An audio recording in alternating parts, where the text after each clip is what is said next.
Welcome back, everyone, to the Lands of Carrion, our Bloodlords campaign. I don't wish to start tonight with what happened last session. I think what happened last session is a bit less important to what happened a few sessions ago. A time that I think most people remember not fondly, I feel like I should say. The 27th of Erastus, 4725 AR, the day Cajme and Amira were wed, with friends and family in attendance at a small chapel on the outskirts of the Axan Wood. What should have been a lovely day where everyone had the best time of their unlives was instead ruined by, quite frankly, a conspiracy between numerous individuals, some of whom many of you knew or relied on in the past, some of whom were seemingly completely new. But before the day was out, all of the friends and family you knew were dead or had fled. Cajme had been sealed within some strange sword, and the rest of you had fates that would be left up entirely to the unknown. And in fact, for most of you, you found yourselves, or not most of you, but some of you, found yourselves parting ways from the rest of the group. For the next century or so, Aranth, Sarian, and Mahari, the three of you found yourselves in the clutches of Lord Zithny. Him being responsible for the heartthrob elixir that had become popular throughout the nation for giving undead a temporary beating heart, the ability to produce and oxygenate blood, making vampires able to dine on their fellow kin for the first time in history. Lord Zithny and some of his fellows had managed to build a underground, unsanctioned, potentially, playhouse, I believe would be the best term, where all his friends, the wealthy, the elite, could come and drink and feast and play to their heart's content, and the three of you were but some of the displays. You all were conscious during that time, with just enough elixirs and potions kept in your systems to prevent you from operating your bodies as you wished. Heartthrob elixir constantly kept within you such that anyone who wished to feast upon you could, given just enough sustenance to stave off starvation. But at the very least, you had each other. Though your mouths did not work due to the drugs and you could not speak to one another, you at least had the solidarity of knowing that you were with one another.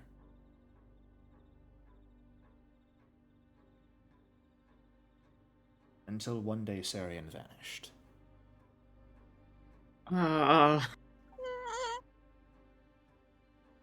And about Yoink. a decade later, Mahari vanished. And a little over a decade past that, Aranth too vanished from that facility, never to be seen there again. Instead, being shipped off somewhere completely different. Not sure where you were going because the drugs that were given to you before transport were far more effective. More of a sedative than something that just prevented you from moving, making everything seem easy and out of touch with reality. Till eventually you found yourselves in some sort of facility, dimly lit, damp, small cells, still given regular sedatives to keep yourselves docile, unable to see anyone else, not sure if they were there. But every now and then, the knowledge that you are taken out of your cell, brought to another room, and strange entities would perform unspeakable acts on your minds, all while someone else was forced to watch. There was that understanding through the fog that you had that none of this was necessarily punishment for yourself or anything directly targeted at you, but whoever was doing this was specifically targeting someone else. A friend of yours you hadn't seen in over a century at that point, who was still trapped within a sword inside a golem, unable to control any action of theirs, but forced to watch as you were tortured in a method to slowly strip down her mind and soul. This continued on for a long time. Close to a decade after your arrival, Aranth, one more person arrived. Amira had never been taken to the same playhouse that Lord Zithny ran as the rest of you. Instead, Amira, you found yourself as a personal prize taken back to the mansion you had spent so many decades in, free, before leaving to join the group. Your sire, Samitu, who instead kept you as a personal toy pet, showing you off on occasion to guests, but for the most part, keeping you to himself entirely.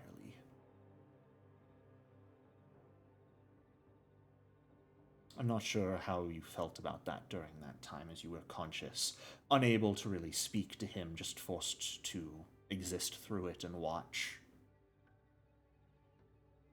You do remember the day, though, that you could overhear part of the communication. Telepathy magic exists, but even when it occurs, you know Samitu has a habit of speaking aloud what he wishes to say. And you remember him arguing with someone over the line, I suppose, that, well, claiming that you belonged to him and he would not give you up.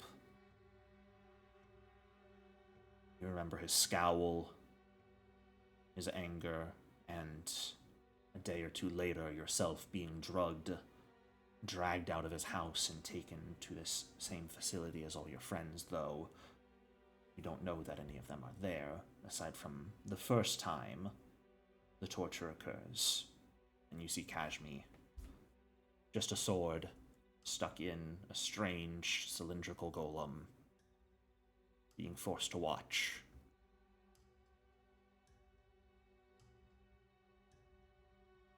And for all of you, this went on for a long time.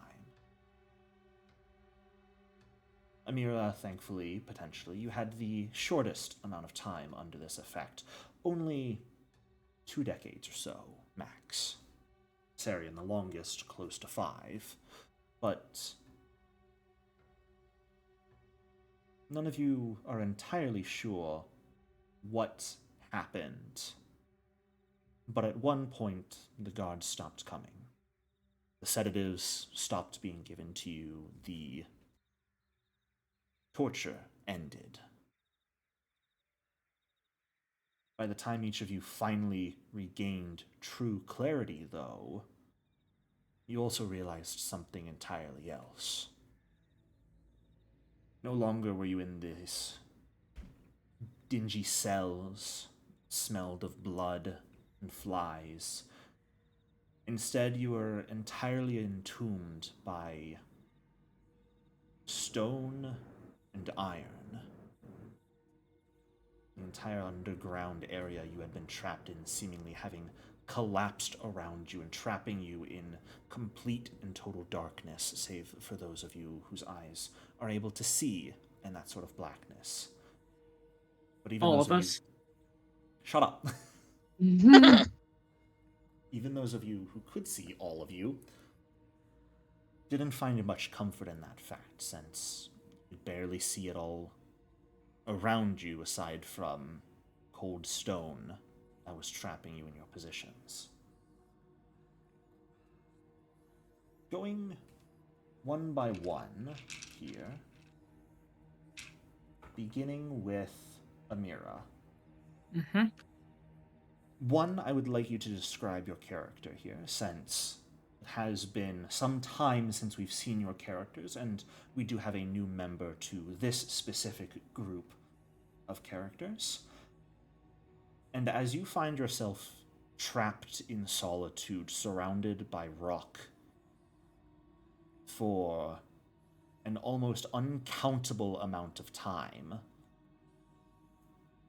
I would love for you to share what goes through your mind, what you feel, what you do.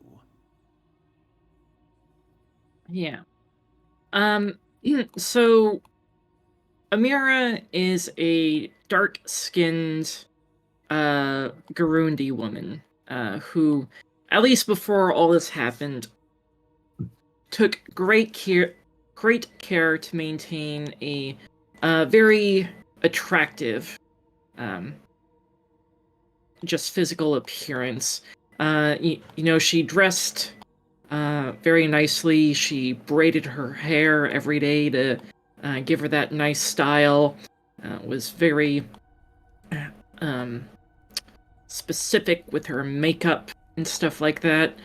And before all this happened, she was a fairly casual, happy-go-lucky person who was always finding ways to laugh and be happy and enjoy life, both carnally, obviously, in hedonistic and decadent ways, but also just in, every way, really, always trying to enjoy life.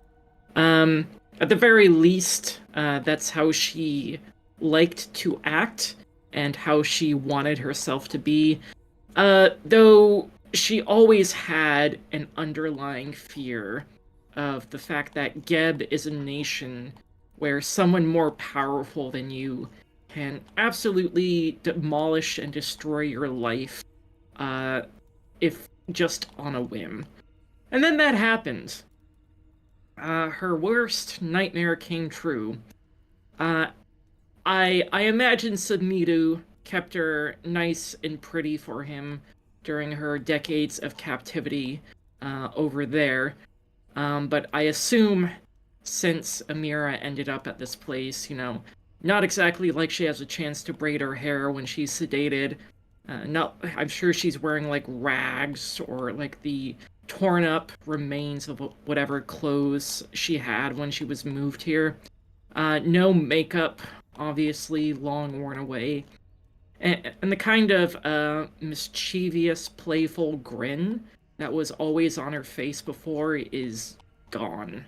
That profile picture is no longer accurate to the expression constantly plastered across her face, which is now just one of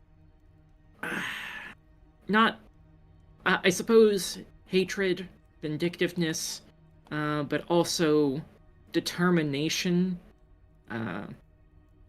in seeking vengeance on everybody who has wronged her, and, of course, getting her wife back. Yeah. In terms of, so about when did the sedatives start to wear off? 10, 20 years? At this point, it's hard to keep track of time when you don't really have a good way of measuring it unless you're simply managing to count that whole time.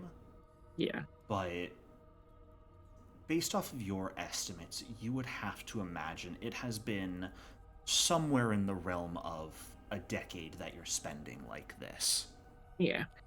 I imagine, once the sedatives wore off and Amira had full control of her mental and physical faculties, she probably immediately started trying to bust her way out of this place, thinking of vengeance upon Samitu and recovering Cajme. Though given just the incredible time span she spent in this place, I'm sure there's been, vast time spans of just depression and maybe even, a couple of attempts on her own life, but that ultimately her desire to make things right kept her from going all the way. Um, but about half of that uh, kind of depression and half just trying to bust her way out, though obviously the doors are quite strong, the walls are quite strong, so it's been hard going. She's made progress, but not enough yet to fully get out her prison. Um, I have a question for you.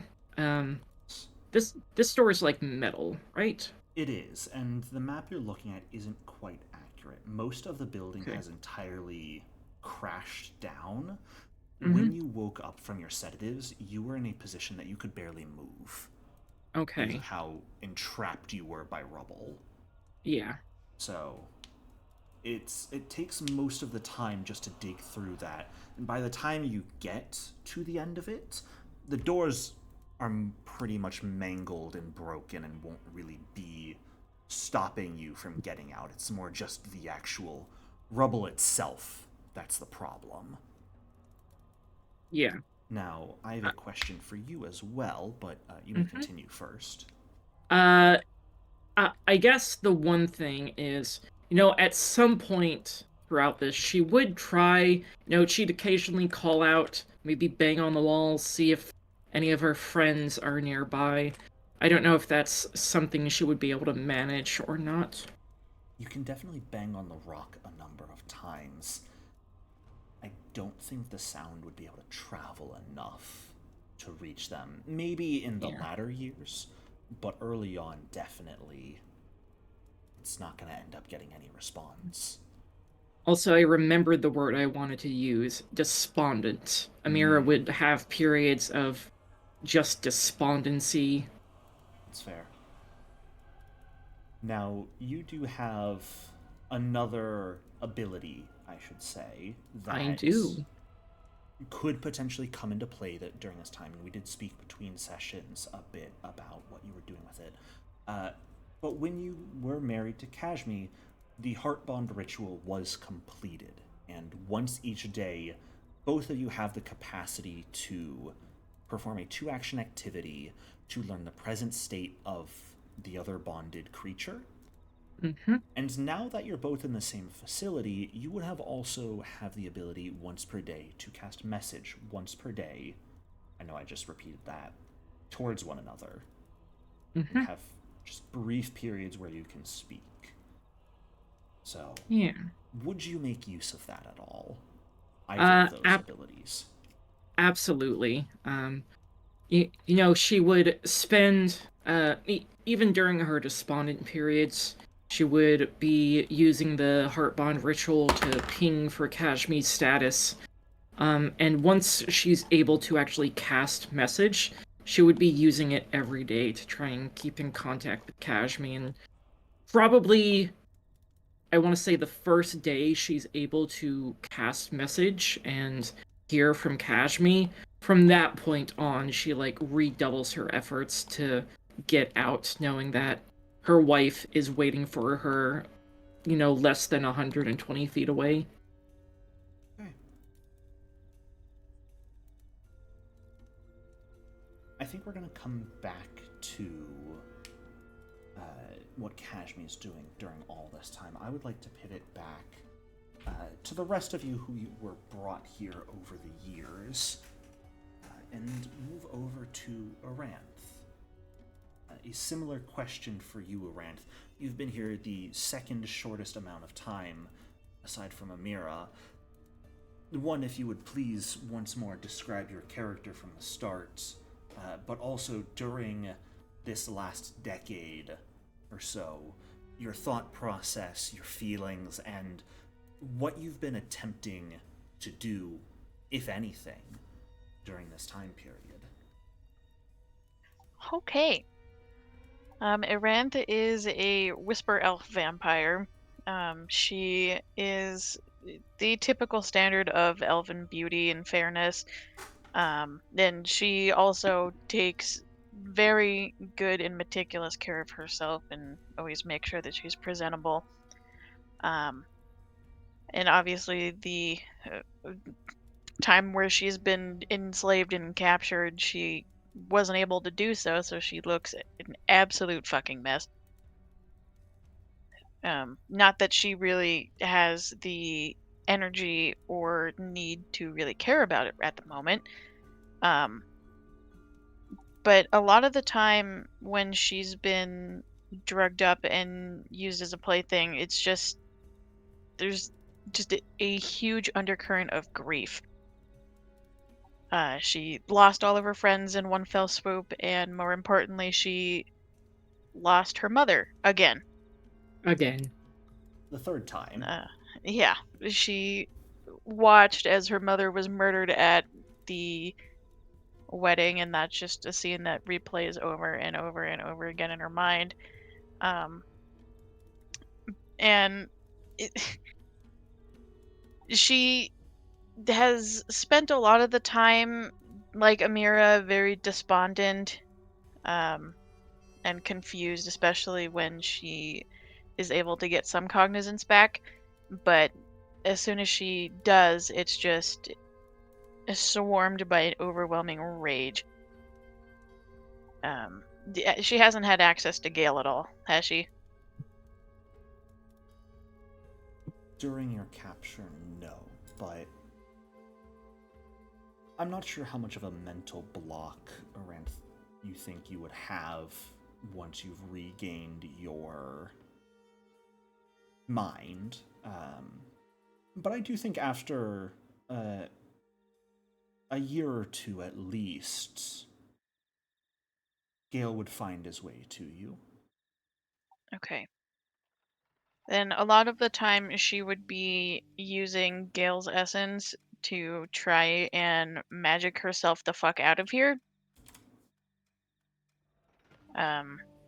But obviously it's like it's like an Azula situation where she's trapped and she's mad and she's trying to get the fuck out. Mm-hmm. However that entails. But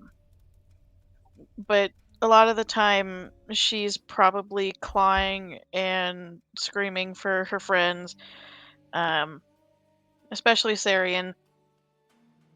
If he is close by or anything, then she's definitely trying to get to him. But she absolutely wants Samitu and Lauren and her father dead for what they did to her. It is funny, Lauren and your father, as far as you can tell, had nothing to do with the wedding. They both played their parts, and she wants both of them dead. Fair enough. At the very least, though, you do have Gale to speak with during that time, so while you may be screaming for your friends whenever possible, whenever you can't, at the very least for these last few years, you haven't been alone. You have had someone to speak with who understands your situation. And he's a cat, but he does what he can to help. Whatever state her room was in beforehand, like she just fucking trashed it with magic and whatever she could. Again, you don't even really have a room. You Yeah. are fully trapped by rock and stone. For the first years, even just moving a tad was a struggle for most of you. But she's in like, they're all in like rags and shit, right? Oh yeah. Okay. Real quick, I just want to note, for a critical success heart bond, we can use message at will, not just once per day. Oh, hot dog. So you can just talk whenever you want. Uh-huh. Wow. Good to know. Moving on from Iran. Mahari. Same questions posed to you. During these years of capture, you've, well, at least for the first century or so, you at the very least had time to think. Now, especially that you're trapped on your own, able to move, you can still think but you can talk and move for the first time during that time. What's been going through your mind? What have you been trying to do? And, of course, who are you? Describe your character to everyone. Yes, Mahari is a abnormally large spotted gnoll. Once he was full of a type of joy, as twisted as it was, for he had lost his pack, and then he had been promised a new one, and seemingly that promise had been fulfilled. And all that was asked of him was to enjoy the new life he had been given, until it was ripped from him, and he lost his pack once again. And to make it even worse than it already was, he was forced to commit, in his culture, one of the worst sacrileges a gnoll can commit. He had to choose between a mother and her child. He chose the mother, a sin that he doesn't believe he can ever be forgiven for. And at the same time, he learned that the being that had spoken to him was also a lie and a sacrilege.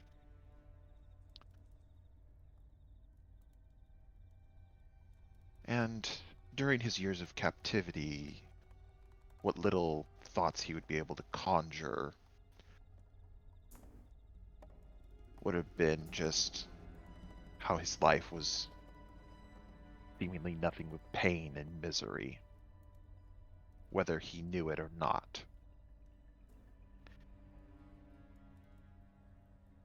And when he came back to himself in this prison, no one would have heard a sound from him as he mulled over in the darkness his next course of action,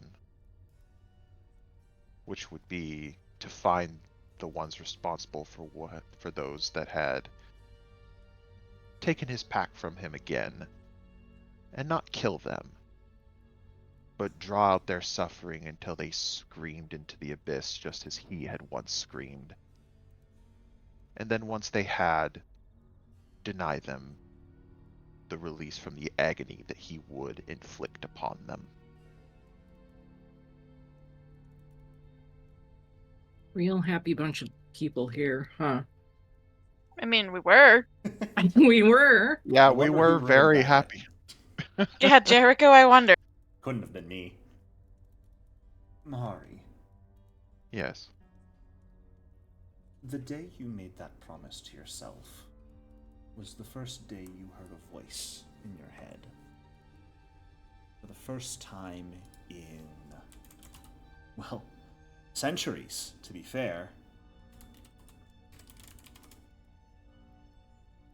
It sounded both sweet and at the same time painful, as if it was scraping at the inside of your skull as it spoke to you.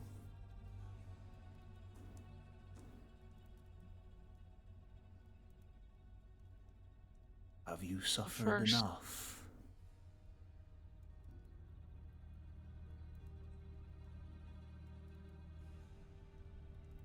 Mahari would be very mistrusting of any voice that just suddenly spoke in his head.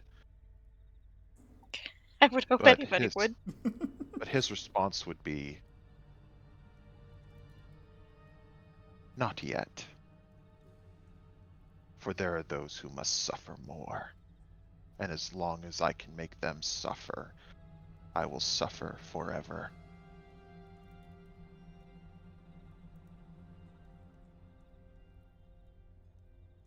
Oh, very good. Tell me, have you felt enough loss?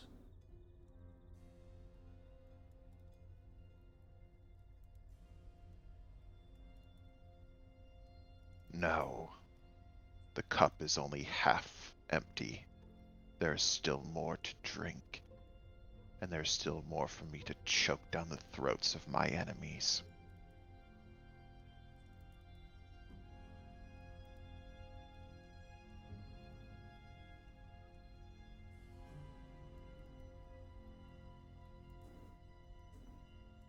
Should you find yourself the power, what sort of destruction would you wreak in my name?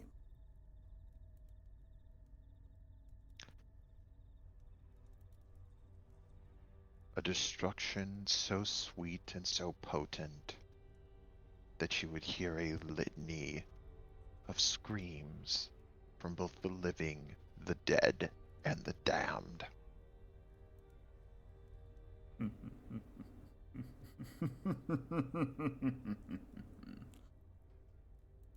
Wonderful.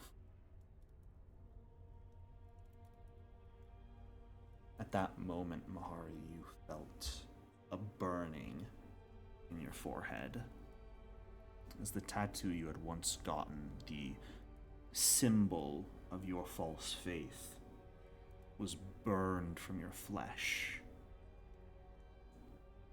Nothing took its place,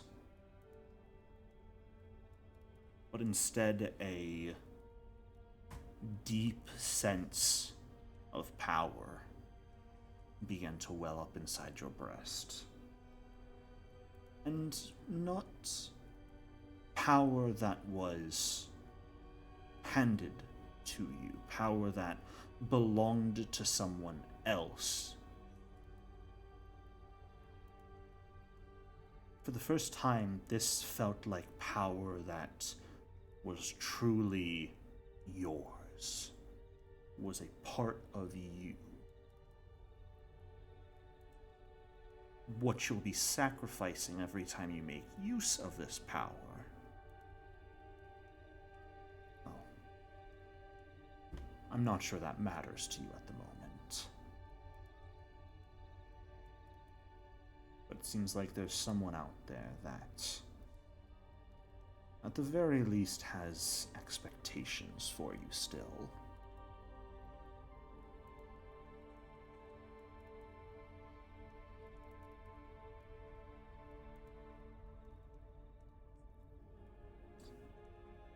This revelation came to you roughly 6 years ago at this point. In the interim, what have you accomplished?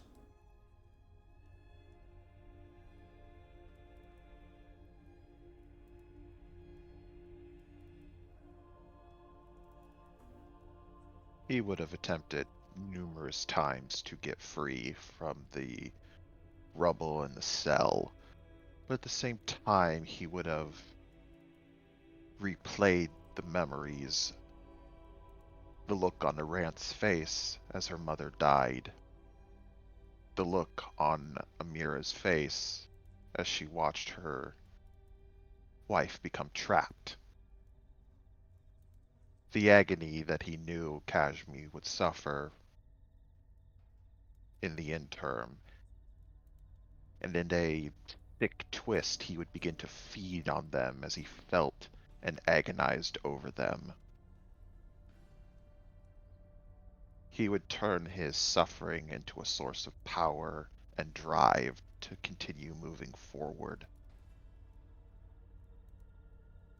Not seeking redemption, only seeking to inflict it upon others.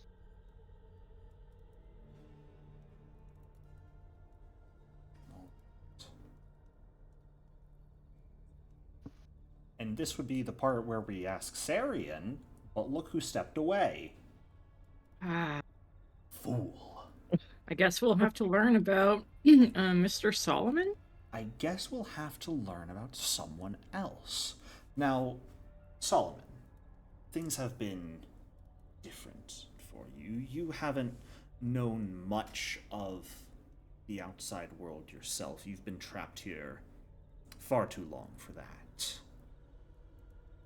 You do remember those centuries past when you were first brought here, experimented on for the secrets your body held, and how your mind managed to stay intact under the influence that had been implanted within you. But eventually they got all they wanted out of you. At least that's what it seemed. The experiments stopped. Those who spoke to you and asked questions stopped coming by. You found yourself just in your cell, waiting out existence. Thinking when you could. The sedative came less frequently for you, and as time passed, you found yourself slowly becoming accustomed to it. Your bouts of sentience lasting longer and longer. In the midst of that, someone new arrived. Calling them someone might be a bit of a stretch. The leader of this facility brought with them a construct bound with a chained sword in the center that was set to watch over your prison. You watched them be experimented on for a long time, and when they weren't, you found they were able to converse. You were able to hold, albeit brief, conversations with them, and the two of you together worked to see if you could figure out a way out of here. You learned that they had been attacked at their wedding, had been brought here, they weren't sure why. Talking to them was a bit strange. Their mind didn't seem entirely proper. In fact, with each passing year, they seemed to be falling apart a little bit more. But you were fully conscious the day that the facility shook. And the sound of an explosion tore through the halls, and you were thrown against the wall by the force of it. And you were awake as you watched the walls come crumbling down around you. But before you could celebrate finding freedom for the first time in so long, the ceiling came down on top of you too. Unlike the others in this facility, you haven't only had a decade odd of clarity at this point in time, but close to 4 decades of clarity. In fact, if you were to keep track of it yourself, you'd estimate that it's been probably 46 years, 45 and a half if we're being fair, since that explosion happened, since the one who led the facility took his lackeys and experimenters and left the place. I would like you to describe your character. What's been going through your mind during this time? With all these extra years over the rest, what have you been attempting to do? Solomon was originally a flesh-warped monk, now currently a hulking husk of a man, still sentient, conscious, and intelligent might be a stretch, but capable of thought and knowing what desires he has. If a normal person were to stand next or in front of him, his arms resemble almost like fallen trees, logs, his face obscured by a tattered, stained and dark cloak, his skin pale, more of a dirty gray, as seems dead and lifeless, but moves and muscles ripple and pulse as any living flesh would. want to look under his hood to see his face, it would be a horrific image of a patchwork doll or quilt would be the best description for it, with sharpened and inconsistent teeth aside from a couple of fangs in there, but not normal fangs as you would see in a vampire or other bloodsucker, but rather ones that were meant to tear flesh, ones that were meant to consume.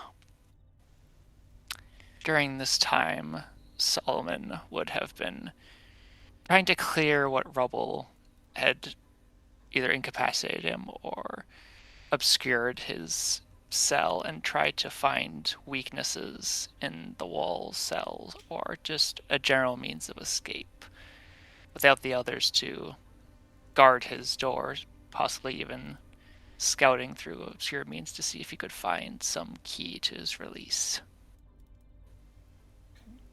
For one thing on his mind is survival, and now he thinks this would be his best opportunity. All right. We'll come back Hunger to you. being his main drive.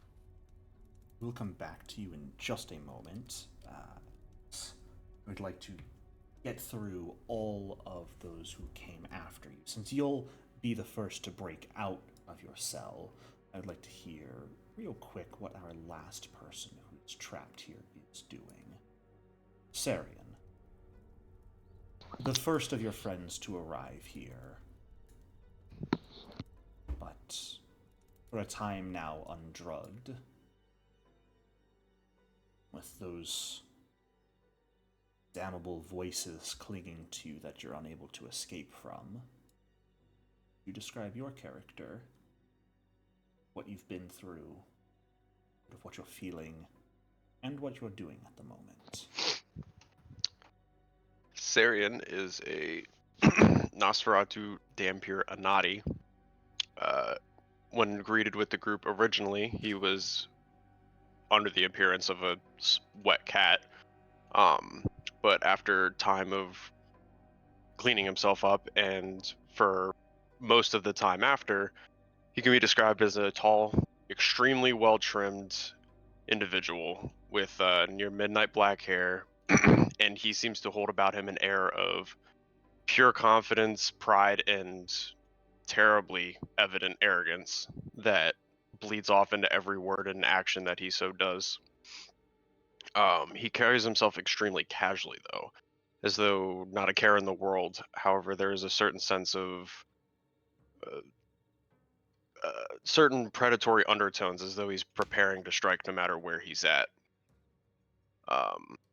Unlike many Anati, seeking peace and calm wherever they are, Sarian had a certain knack for evil doings, and it was often presumed, or he assumed, that it came from his father, which caused him to reach out into the world and delve into professions that may not necessarily be inclined with the Anati people.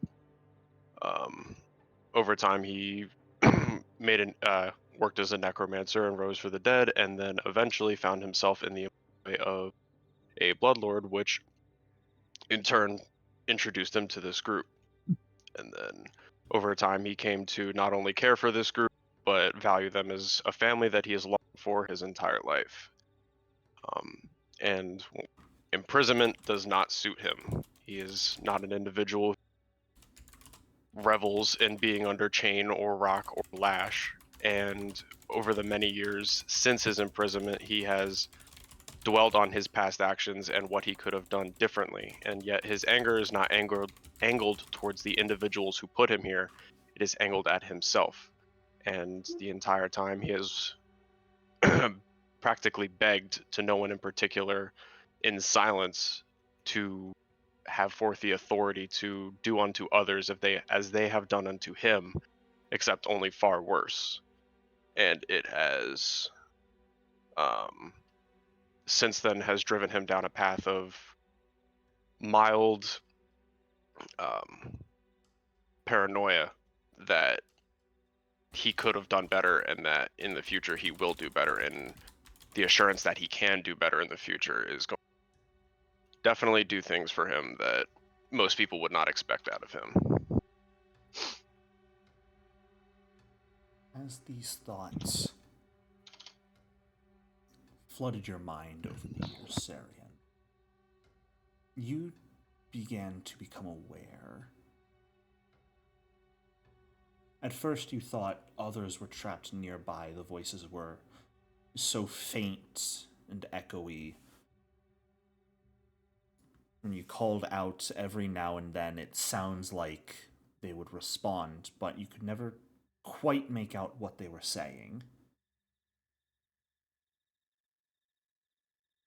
But as time passed, the voices grew louder, and you began to realize that they weren't coming from actual people nearby, but these voices were with you directly. But in the deafening silence that pervaded most of your time trapped in rubble, those voices could only become clearer and louder in your head. And what they said for a long time made no sense.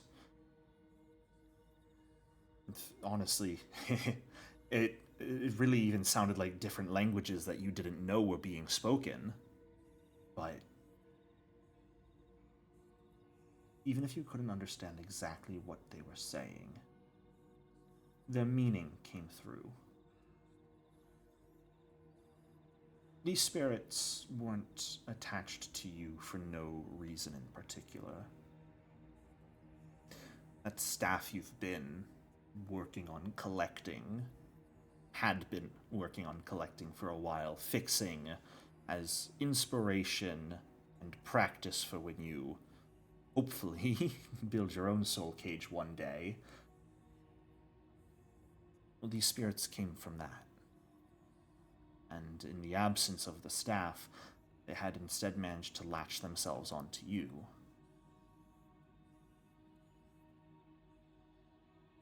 And promised you power.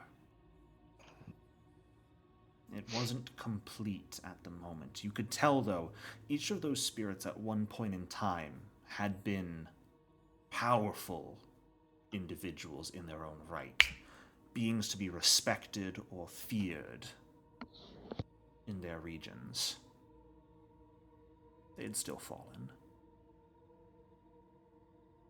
But as your mind worked and you thought about it, you listened to the voices, the pieces came together. You realized that these weren't individual spirits, no. No, these were fragments of something else, something greater, something more deeply hidden, whose existence had been banished from history however long ago, shattered into pieces and hidden away. But these spirits latched on to you now. You could take some of that power for yourself. It couldn't hurt. After all, it's not like they could do anything about it. And, well, should you find yourself able to reunite all of the spirits together, rebuild that staff, bring together what was once shattered, with yourself as a focus point, who's to say you couldn't rebuild that original being with yourself at the center?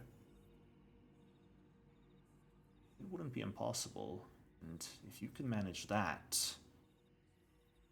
well, you're not sure there's anyone in existence who'd be able to stop you.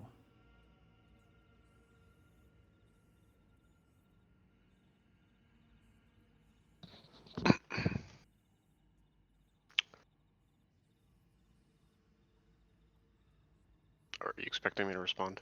If you have any responses, you may. Oh, I just didn't know. I didn't know if you needed me to say anything there. I don't need you to say anything, but if you have thoughts on this, you're more than welcome to share. Sarian for a time would definitely resist the voices. He would 100% not act on them, and he would almost see them as an annoyance. But then over time, as the darkness grew and there seemed to be no end to what he was experiencing, he would, piece by piece, syllable by syllable, let those words in and heed them and allow them into his mind. And in a sense, they would mold him towards, his path of vengeance and his future endeavors, and eventually kind of just see those initial sproutings of paranoia that he has now. And, that's where he kind of is. They kind of drive him towards the future, promises of power and whatnot.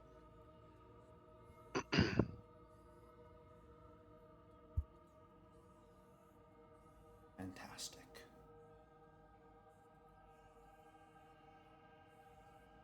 Let's pivot back towards Solomon. In the 45 or so years, Solomon, you've been free. You've had time to think. You've had time to work. The rubble around you has slowly been cleared away. You've been allowed more and more space to move towards that door. Signifies freedom. By the time you can see it, you can even see that the door itself is partially broken, and the hallway beyond it seems at least partially cleared of rubble. Not entirely, but once you're able to get out of here, you'd be free to move. And you see something else. That cylindrical being that you've had the chance to speak to for some time, that is chained and kept as your warden against their own will, seems to be shattered. The sword itself now listlessly sitting, leaning to the side of the pedestal it was once attached to. Multiple of the chains that had bound it snapped, only one holding it in place.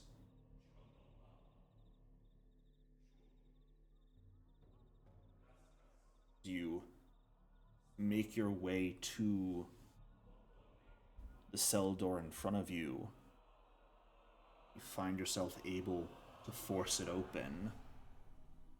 What would you like to do?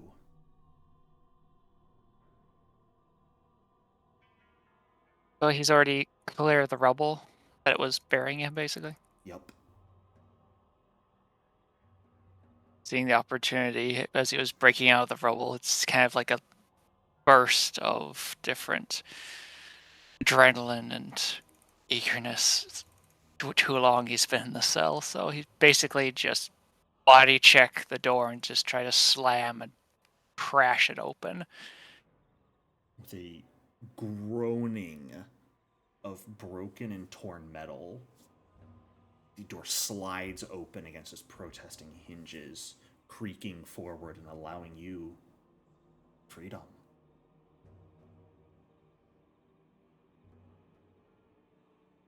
You can see that.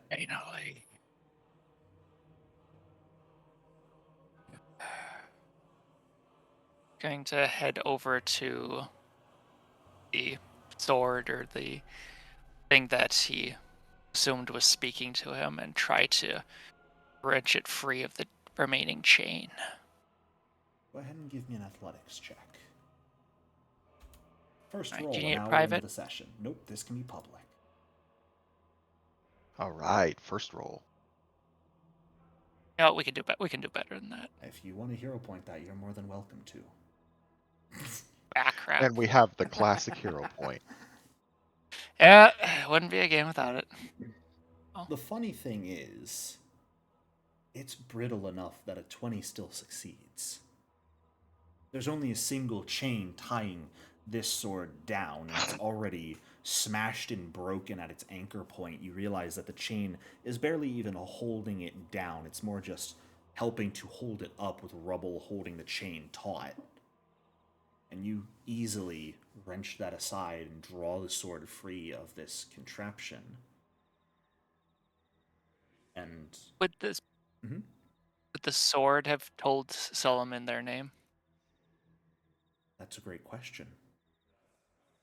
Let's jump back about 200 years in the past and find out. Back to a little bit after the wedding. Cajme, you weren't sent to some playhouse or someone else's mansion. You were dragged directly here, forced to march on your own 2 feet towards a teleportation point, sent to this strange facility. There you could see on a central dais, no magic surrounding it, but the massive bones of a dragon that you found familiar. Bones that you had promised to do whatever you could to save up enough money to buy from the auction house, as long as they couldn't be sold elsewhere in the meantime. But are here now, for whatever reason.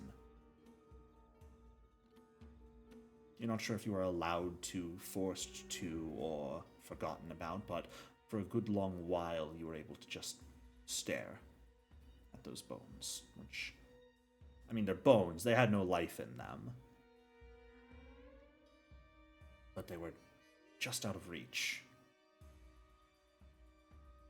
But soon enough you were marched off, down some corridors, through some doors, to this prison section, where you were made to stand guard for years, decades, 208 years to be precise. During that time, for the first odd century, a few times a week, you were taken into another room and strange creatures whose physical forms didn't even make sense to you would perform their work on you, slowly reaching into your mind, peeling away the layers of your soul one by one. A familiar feeling to you, one you had, I don't want to say forgotten about, but destroyed from your own memory. Something that had happened some almost 6,000 years ago.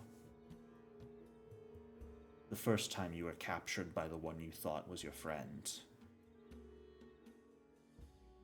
Your soul was peeled away fragment by fragment. You had escaped that time after who knows how long of effort, only a small piece of you still remaining, but you managed to put yourself back together back then. You managed to reach in to other realities through magics that shouldn't be possible, find other versions of yourself that were living happy, peaceful lives, and take from them fragments of their souls, fragments of their memories, bring them back to this one, and slowly but surely stitch them back together. Stitch them into one cohesive mass that you could consider a soul, but more of just a stitched together monstrosity of one. This time you felt the same thing happening once more, but instead of the layers of a single soul being peeled back, instead the stitches were cut and plucked one by one, these entire fragments of your being taken away from you during these experiments. Every time it was successful, you felt yourself losing another piece of you. A piece you could still sense and feel, but in a detached sort of way.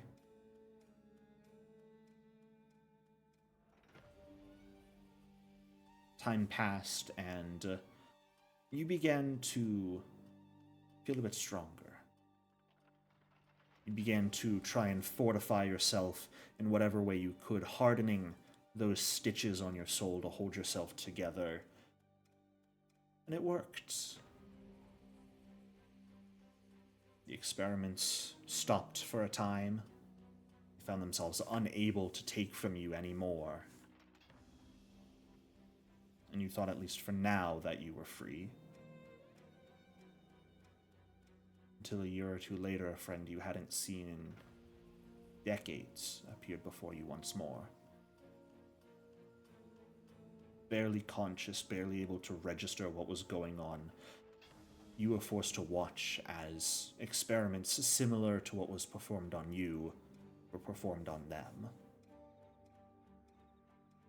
Not attempting to peel apart their soul at all, but simply experimentation and torture for the sake of it.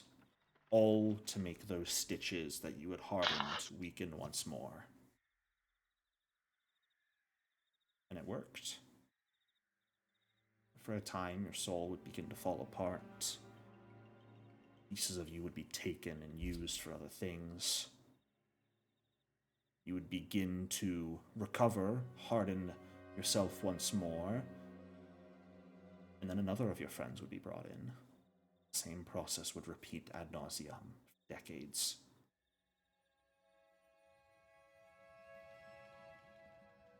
And the last person who was ever brought here was your wife. The person you had married the day this nightmare began for you. You tried to reach out, the magic that would let you speak with her as much as possible. Never got a response. You could acutely feel the state she was in every day, but you couldn't do anything about it.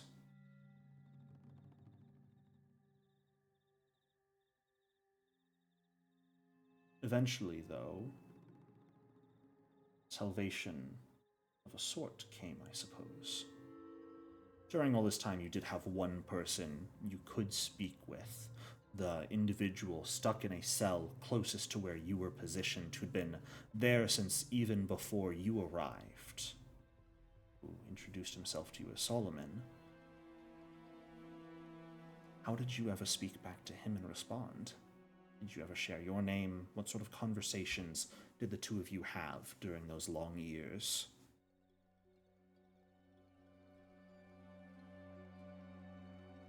When Cashman came, she was defiant and obstinate and indignant and came to a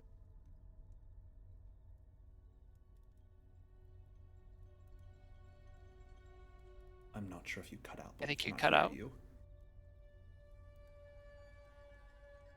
All right, how about now? There we go. That's Ta-da! better. So Kashmir, in the safety of her mind, did not believe in her captors anymore. Um, and so if she doesn't believe in them, they can't hurt her. But in that void, she made herself an imaginary friend. Like, she knows that she invented him. She knows that he's not real, but because she invented him, he's real. So she told him everything, like like her conscience almost. Her Having- her regrets, her life story, about everything, about all of her friends, all of their tales. It was that speck of sanity, that normalcy. So she told him everything.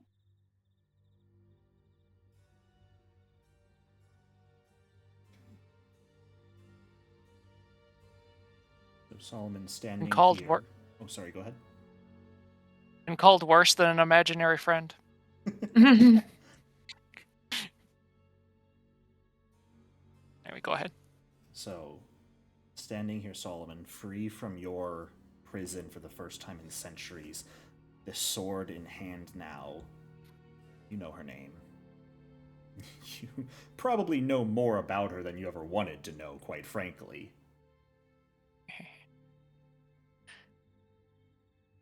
Probably the during her stories, she probably didn't respond a whole lot, on occasion contributing, but kind of the same, like, it beat the mundane nothingness that was in here.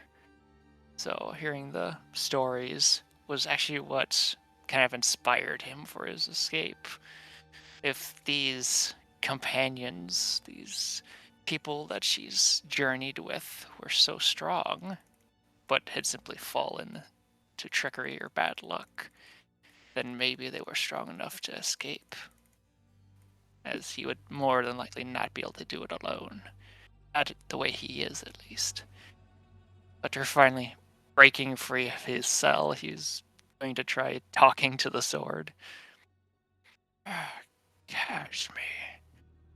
Are you there?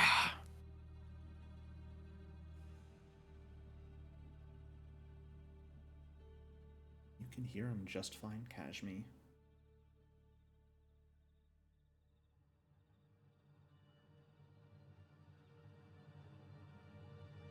We cannot hear you if you're talking. I mute myself again. There you go. Ta-da! So when Sarian came, she would have gotten very fucking angry and would have offered up those pieces of her soul, the anger, the hatred. And then when Mahari came, they would have gotten her sorrow. And then when Aranth came, they would have gotten her fear. But when Amira came, and she could hear her scream, not only with her ears, but through her heart bond, fucking broke her. So she's there, but she is not fucking there.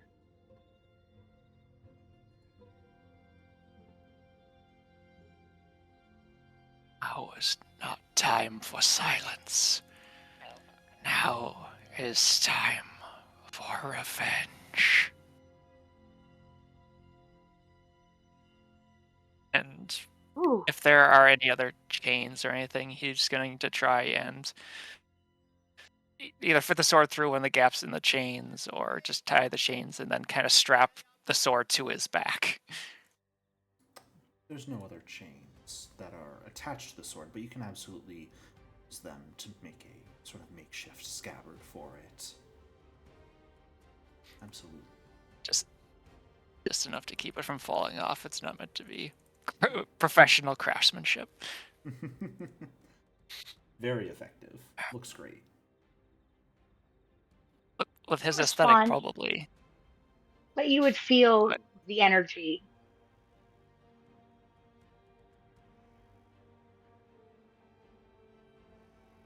But enough.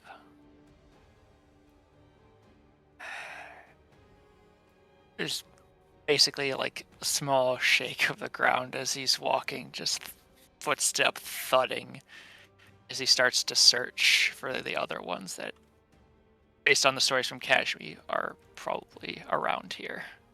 And he probably could also sense some of them with his tremor sense, but just could never sense all really of them. interacted with them. Yeah. Conversation with them hasn't really been possible, but you could always sense them. And as you approach this first cell door, the door closest to you, you see a single hand poking through the rubble, tightly grasping onto the iron bars of their door.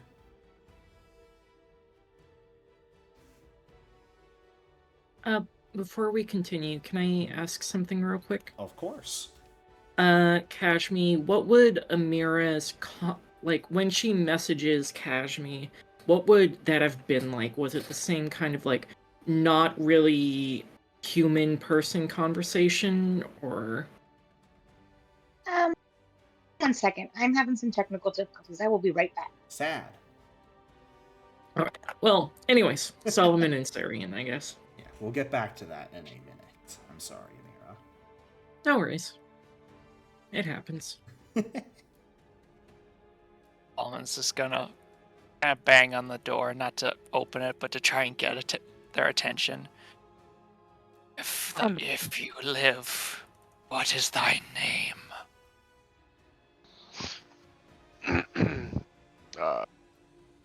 I would imagine if Sarian's probably pinned in the rubble, he probably can't speak all that. At this point, you've managed to crawl your way out in a mount. You've had years to do it. Okay. And you're the first person who's gotten their hand free and felt the cold iron of the bars of your cell.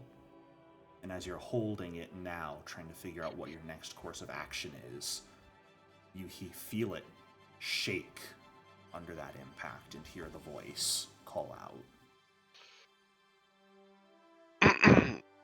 In a muffled, slightly sarcastic sense. Well, Sarian, can you... He's like over-exaggerating and coughing. Can you hurry up, please? This tastes very weird in here. I'd very much not like to be in here anymore. Please. What strength do you have remaining?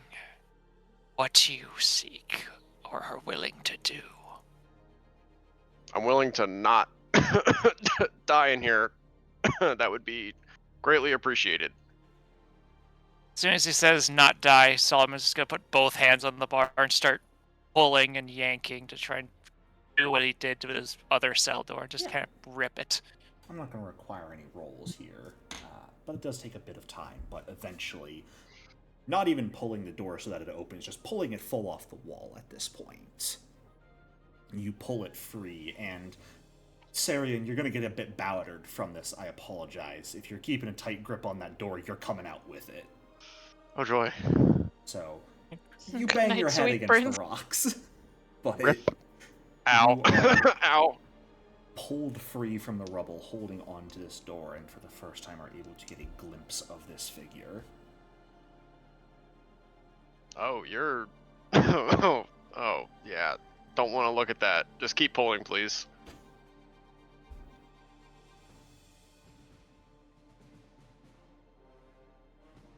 Survival is strength. Strength is survival. Use it.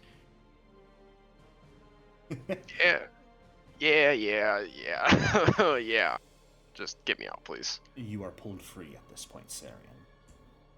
And Sarian, just... Oh, sorry, go ahead. Go ahead. No, go ahead. Okay. I was going to say, as he turns away and heads to another door that's sort of broken and hanging off its hinges partially at this point, you see the sword that's sort of wrapped around his back with chains that you remember Cajme being absorbed into. Amira, I'm sorry, go ahead. Being up close to him, he's just this massive hulking figure of like 7.5 feet of just rotten muscle and flesh. The poor lighting, I'm not sure what your vision is, but with the poor lighting, you could just... Okay. You could see just a patchwork quill of his face and drool going down either side of his mouth as he's kind of ravenous for both trying to kill whoever's out here other than those he's trying to free and also just seeking meat. Sarian has a mild what the fuck look on his face, paired off with random spatterings of coughing. As he rises to his feet and brushes his tattered pants off and looks at him and goes, "Where'd you find the sword?" At It found me. That's not ominous at all. Do you have a name? Solomon. Oh, equally ominous. Nice. Alright then. Well, pull the door. Master Solomon, creature thing. I wonder if there's a mirror around here. Solomon. It's very evident that Sarian's trying to put on like a very nonchalant, like nothing just happened to me thing, but if Solomon cares enough to pay attention to him, he can kind of see that Sarian is like visibly like stressed, even if he's putting on like a certain facade with his words and actions. After answering the question, he just does not care. He just moves on to the next door. We'll pivot back real quick to Cajme and Amira's conversations that have taken place these last years, if they have. So when Amira came and it fractured Cajme, she would have had just very polarized kind of moments where there would be just that soulful just wailing of guilt and shame and just intense sorrow. And then there are other times where she's talking to Amira like she is her best friend because she clearly has invented her. Like, obviously she's not there. So she will talk to her like, I don't know, like she is there, and tell her all the things about how beautiful she is and how much she loves her, and about that time that Amira said she liked that flower and I was going to get him for her, but then Arant saw that book and I was already there and I got the book instead, and I'm never going to forget that time that I didn't get her the flowers and I should have gotten her the flowers. And so it will be the most yo-yo of like conversations. Yeah, that makes sense. I think Amira will probably, she'll have a tough time with this. But knowing that Cajme is still there and not entirely broken, Amira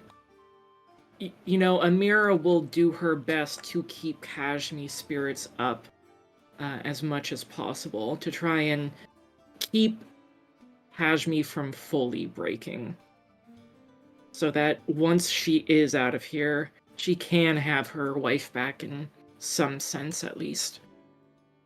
Okay. I think, Amira, you've known Cajme long enough that by the tone the conversations take with her, you would definitely have an idea of sort of what's going through her mind. That, Yeah. in her eyes at least, when you're talking with her, you aren't necessarily real. You're real to her, but at the same time, she thinks you're not real.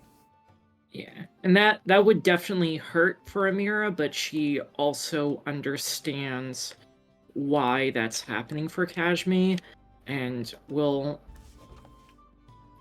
not try to not let it affect her too much, though it obviously does get to her occasionally. Okay. Cajme, I don't know if you would react at all at this point as you're being carried around by Solomon and you see Carrion on his own 2 feet walking around with you now. I don't think I would react to Carrion because It's No. Carrion. Thanks. no. That was chop liver. I could explain away imagining the number of times that I've seen one of you in front of me, like, is beyond, like, count. So I think seeing Carrion and this guy who clearly doesn't even look like a guy, so obviously he's my imaginary friend, like, that I can explain. Okay. But I think when we get to, like, a rant or, like, when you start adding people, then I'm gonna be like, okay, hey, wait. hey, wait. Well, speaking of which, I think that's an adorable concept that I'm the imaginary friend. Just welcome to Cajme. Everything is imaginary with her. Unless but I actually she like- thinks it I up, actually in like which this one. case it's not imaginary, it's absolutely real. Right. She's just an orc. unless we can't fix it, that's reality. As you come to this door, Solomon, you can see the door itself has already been, like, fully busted open, and there's just rock filling the room. You can see a few small gaps here and there, and you're not sure, because you haven't heard one in a very long time. You think you hear a cat meowing in those rocks every now and then, just quietly. Nice. Solomon takes a minute, kind of uses his tremor sense, his motion sense, just to kind of be sure that something's either moving, twitching, or some are kind of signs of life. absolutely movement within the stone. And is your motion sense an imprecise scent, do you recall? It's actually precise. Is it precise? Okay. You would be able to feel the presence of 2 creatures within the rock.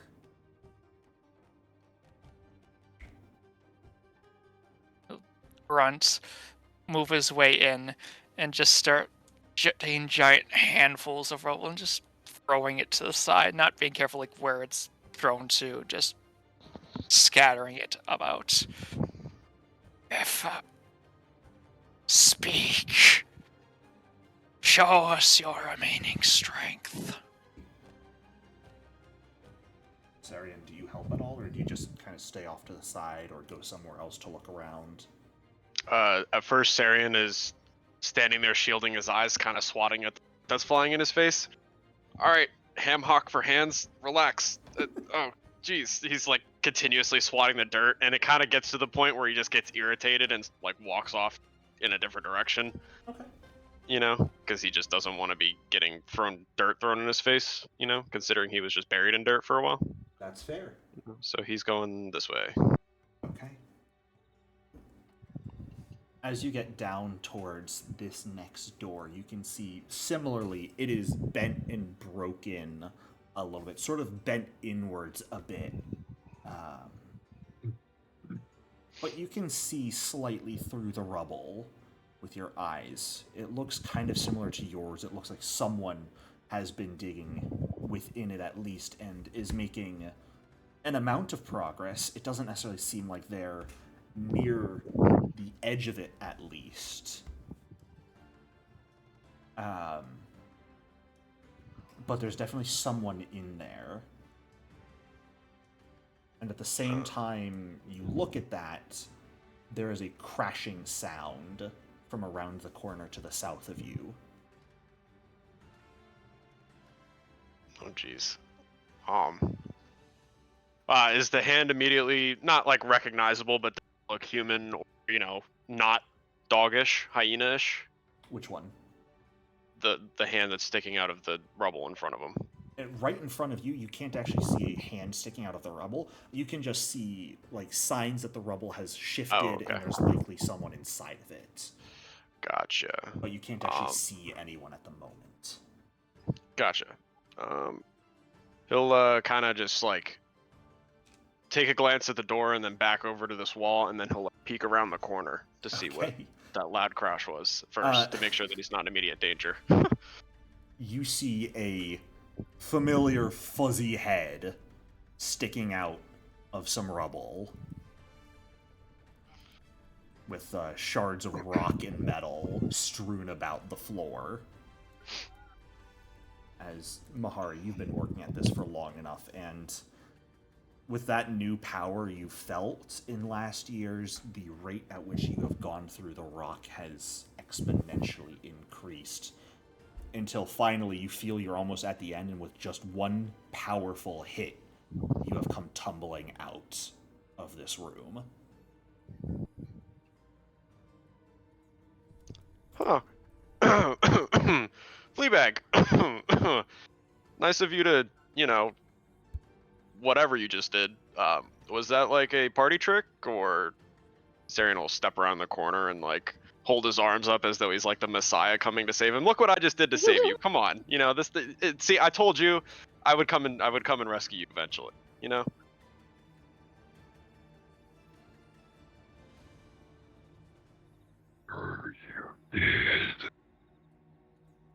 Okay. You enjoy that newfound freedom. I'm just gonna. He just points behind him and immediately turns on his heel and starts. I don't think any of us can really understand that voice, Mahari. Okay, I won't use it. Mahari just. We can all imagine you're using that voice. Yeah, he basically says, "Sure, you did." Also, Sarian, when you see Mahari, that kind of twisted joy that was always constantly on his face is just gone. There's just this mute look as he just looks at you and then he follows you. Yeah, please don't do that. Just stand like 10 feet the opposite direction. And he walks over to the rubble pile in front of him and crouches down and just like absently starts pulling stones apart, trying to get a little deeper. Sure. You also notice he has a tail now. Huh? He's just gonna file that away for, future comprehension. Yeah, he has a 6-foot spotted tail. 6 I was feet? gonna say, Jesus, that's a long freaking tail. Anyway, It's gotta be hard not to get that jammed in a door. I was about to say, it'd probably be pretty miserable. It was definitely crushed by rock for the last decade or so and not comfortable. Solomon, as you are just throwing rock away, looking and calling for signs of life, suddenly you feel something in your hand that isn't entirely rock and is soft and a little bit squishy. Oh, And First instinct fuzzy. His first instinct is just to reach up and take a bite out of it, but then he remembers that he's trying to pull both of whoever's in here out, so he kind of holds back and just kind of yanks it out of the rock. Ow! Were you just about to try and eat me? Yes. Fair. Could you not, though? You are holding by you the are still scruff of its neck a cat that is talking at you. Honestly, probably not the weirdest thing he's seen. Fair. Who else is here? Aranth, are you still alive in there? Well, she has to be, otherwise I wouldn't be here. She's alive in there. who the fuck are He'll you just- talking to? Someone trying to eat me. Get out of here before he does. Eat you? Oh, Yes. for fuck's sake. And she's snapped out of whatever trance she was in. Like some kind of dissociative trance, at least, when Gale starts speaking to her. And she like crawls out of the corner from where she was huddled in, and she sees Solomon. She's like, "What the fuck? Can you put my familiar down, please?" Oliver just places the cat on his head and goes over to start helping her out of whatever is left of the rubble pinning her. She doesn't take the hand, but Oh, she, he's not offering it. He's a delivery boy, not a messenger boy. So is he just like picking her up? Yeah, he's basically yanking you out. There's enough space. You notice, weirdly enough, that when Aranth has been digging her way out, she wasn't digging towards the door. She was just kind of digging around her and making a semi-living space in this rubble. So, once you open that entrance and grab Gale out, there's actually a pretty open area that she can just kind of crawl out on her own. Okay. That is not surprising. It's time to go. Go Yeah, where is- exactly? Home? Because I don't even remember what the fuck that looks like. He ignores it and starts walking down, now Wonderful. seeing others. Cajme, at this point, you hear their voices, you see them. It's not just Mr. Imaginary Friend and Sarian, but Aranth, Gale, even Mahari down the hall. And we're on a grassy knoll, and the sun is shining, and I see all of them, and they are beautiful. That is Clean. not the case. In their best clothes. They look amazing. That's not quite And then- the case. The dust kind of settles, then the reality sets in, and I really see them. And I know with my whole heart that whatever torture is going to come next, it's going to be the worst. And I shut the fuck down. There. Are you? At this point, Are you? Oh, go ahead. Go ahead. No, go ahead. Oh, you. Oh, jeez. At this point, Sarian is just he's just so, like, kind of just absently picking at the dirt that, he's forgot why he was doing it, and then he realizes that there's possibly somebody in there, and he's like, oh, yeah. He looks up and looks at Solomon and goes, hey, yeah, you, can you, yeah, I'm not built for, he just kind of points at the dirt and then steps back out of the way. He gives a sigh of exasperation. Goes over and starts digging again, using his motion sense to detect where he should be digging. Sure. Well, actually, or no, she doesn't have that. Never mind. It doesn't take long at this point for you to open up another gap in the rubble. And Amira, as you're in the middle of one of those moments where you've sort of given up on digging, at least for the time, you hear the rocks begin to shift on their own. So what Amira is going to do at this point is that she's going to find the sharpest rock she can find, and prepare to stab whoever is shifting the rocks. Fair. Though, I guess what she would do is she would cast message at Cajme and try to be like, do you know what's going on out there? But assuming Cajme is fully shut down and she doesn't get an answer, she would only be even more suspicious. No, Kashmi is right now in a heart-shaped jacuzzi that has so many bubbles, and they're pink, and it's like champagne, and they're just all in her fur, feeling all tingly. She is so not in anywhere on this plane. So I bet you what you would feel is just those bubbles. Yeah. So yeah. Congrats after all Congrats after all this time. My face is the first thing you see. It's not even his face. You see a big old meaty hand that reaches into a gap it's made and grabs some of the rocks in front of you. Amira is going to immediately stab the hand with a feral scream. Go ahead and make an unarmed attack roll for me. I'll make this one. Solomon, you hear an unearthly scream come from within the rock as you reach in to continue dragging it out, and feel a sharp pain as a stone is dug into the back of your hand. I can't look, kind of pulling his, not sharply retracting his hand, but as he feels something that's not right, he looks at his hand, sees the sharp object in it, just pulls it out, kind of numb to pain at this point, and just with his physique, and then reaches back in and starts digging again. Just not caring. Is the scream hearable by anybody else, or is it just him? You all hear the scream. And I'm not sure how gutturally different it might sound, but I think all of you can recognize the sound of that scream and who it comes from.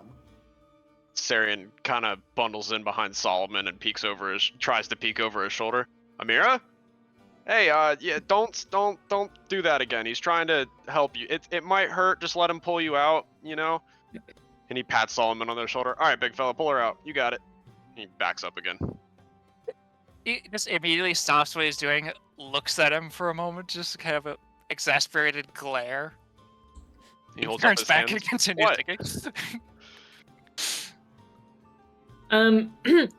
At this point, Amira will allow herself be pulled out. She, again, definitely has that look on her face that probably, none of the three people there right now would have ever seen on her face. She's kind of standing there, staring at all of them. And she's going to perform a sense motive check on everybody. Trying to figure out if That's they're real my or not. girl. God, wouldn't it be funny if I said none of these guys were real? Oh, If jeez. they're real, if they're I'm already a not traitor real. at some point. Mind fuck intensifies. These people are Apparently, I'm already dusty, dressed in rags, Amira. You can see injuries and exhaustion and deep hunger, the same you felt for a long time. And that expression you felt on your face, anger, determination, despondency, mixtures of those same emotions on each and every one of their faces at different intensities. Then, we're coming to the conclusion that these are probably her friends and they are in the same situation as she is, I guess she'll look at Solomon, since he's the one right in front of her, and just say, "Where is she?"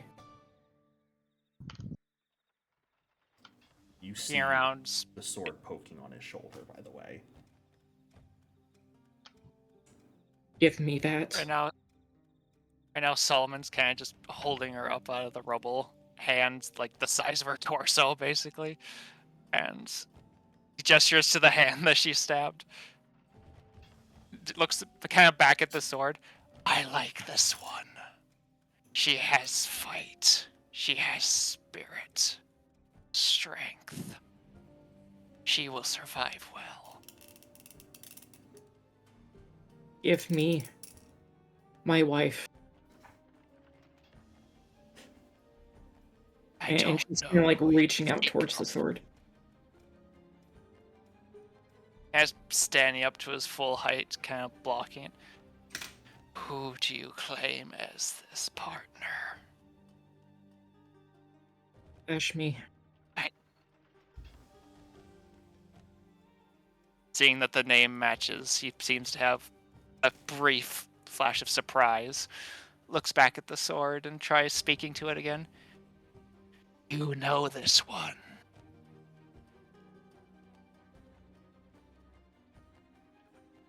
Any response? Nope. There's bubbles. You're Okay, just Solomon's gonna just hear.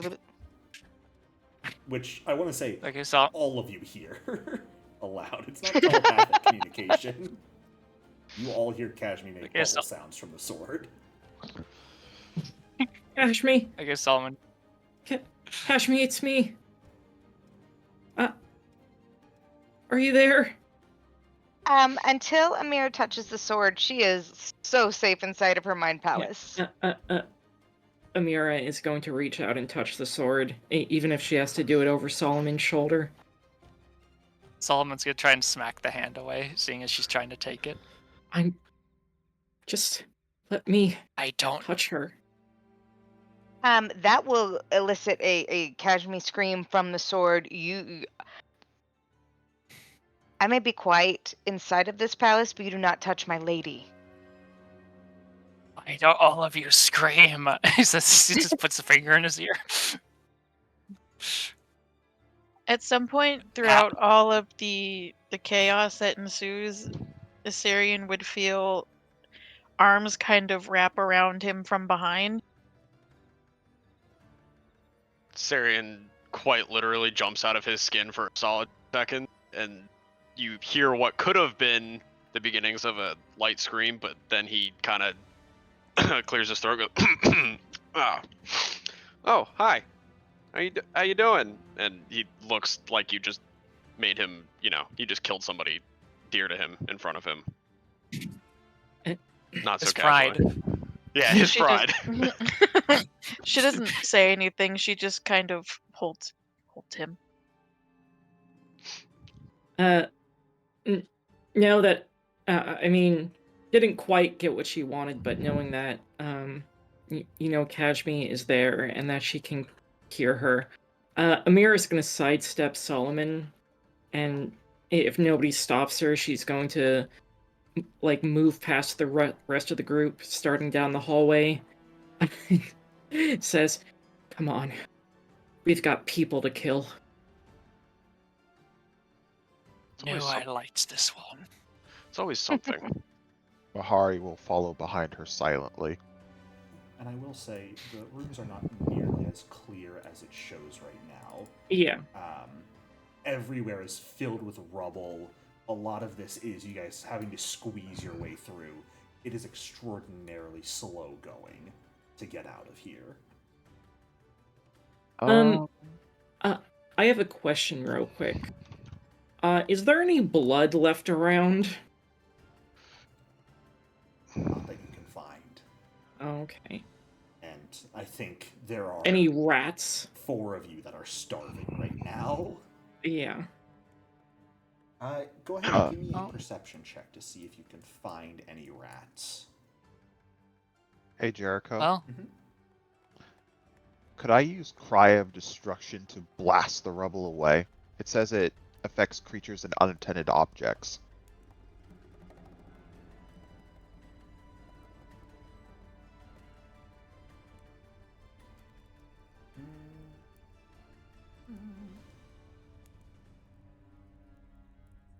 Sure.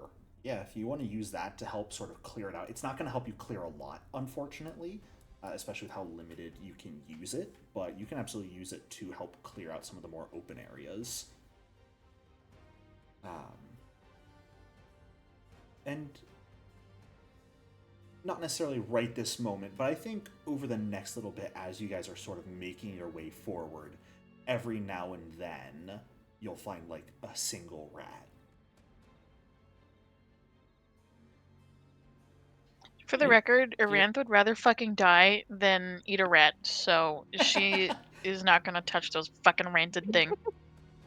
Okay, more for me and Mahari and Sarian, I guess. Fucking have at it.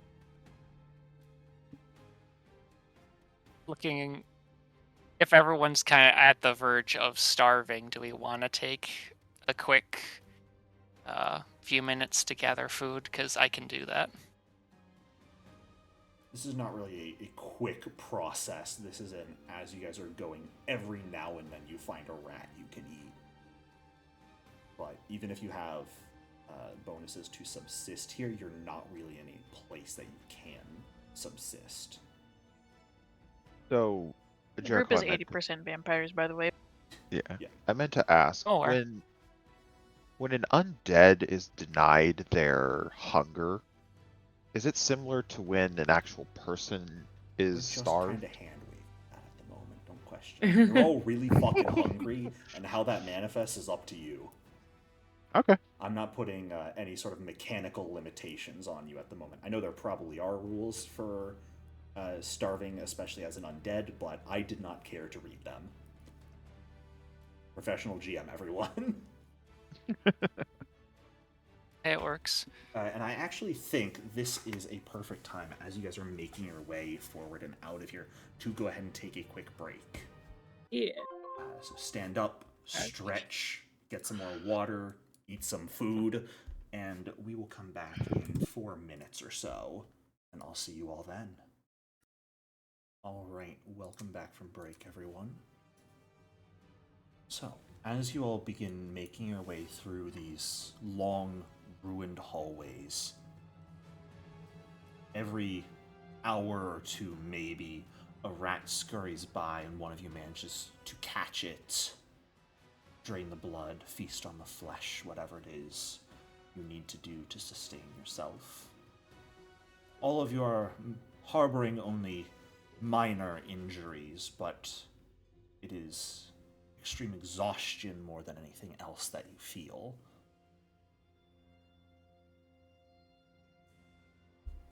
Where would you all like to go? I know you all can see the whole map, but... I thought you meant like... Well, Amira would like to head back to Grey Dirge first, but in terms of these, I guess out of these ruins is the first step. That's fair. Do you know where the exit is? We can find it, right? Let's just keep clearing the path forward and see where it gets us.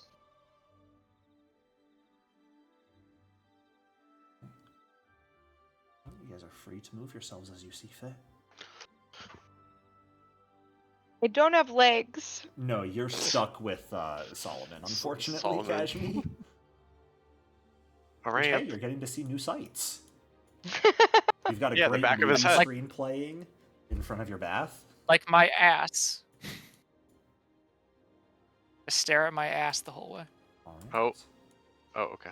Some of y'all were moving real quick. I wanted the group to have the chance to stay together. Jesus Christ. I'm moving to Cashmere, don't worry. Arant's trying to keep up. In this I time, love the though. enthusiasm. Oh, go ahead. I love the enthusiasm, but hold on. As you guys make it into this room over here, you find that there is no actual rubble. The door is opened just fine, and you find yourself in this sort of octagonal room. Those two large braziers still burning, that bowl in the center lit with flame. And additional doors in every direction. You can actually see the blood that seems to be filling the trenches on the floor. Jericho, I would like to try this door over here. You are more than welcome to try it. Okay, It opens does it open? without any hitch. Okay. What about this door? That door opens as well. And to the western area, you saw... And then I sent you 15 today. Is that enough? Okay. If it was just for today, Cashme, open Sorry, I mic. can't hear you. like under 10, and then you're Okay. There we go. Blasphemy. To the west, you could see what appeared to be another prison of some sort. To the south, a set of stairs that leads just to a wall. Oh no. That's right. We came down here through a well. The hole. The lube toll. Oh my god. Well, A well toll. loop hole. Oh my god, times 2. Naturally well lube toll. Oh What? god. Oh yeah, you weren't here for the well loop Oh, toll. you missed it. You Aw. did. You missed The the well episode's loop on. toll. You The know, episode's on I think YouTube. I'm good. No, I'm so well- good. Arant's about to experience it anyway, so it's fine. I am so Um, good right now. Alright. In the well, it is a well is the proper name for it. Is there I mean, is it sheer or is it climbable? It's like 500 feet or something, right? Or what is it? Heading over to look up. One, it is blinding as you look up. All you see up is white.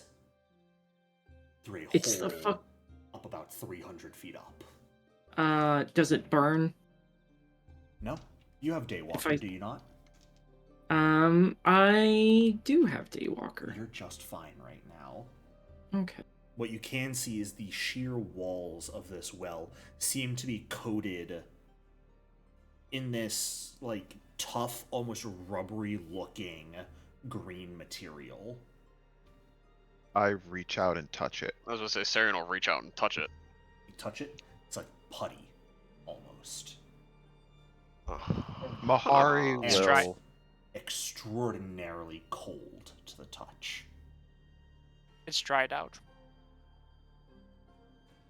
Mahari will like reach up further and try to dig into it and see if he can't lift himself by it.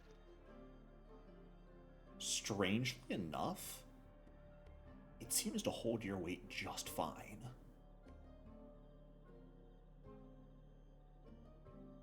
He's gonna try to start climbing up. Go ahead and give me an athletics check. Public or private? Public. You may re-roll this without issue. How'd you get Daywalker? It's just a level 6 vampire feat. You chose to take the Harrower dedication instead, Aranth. God damn it!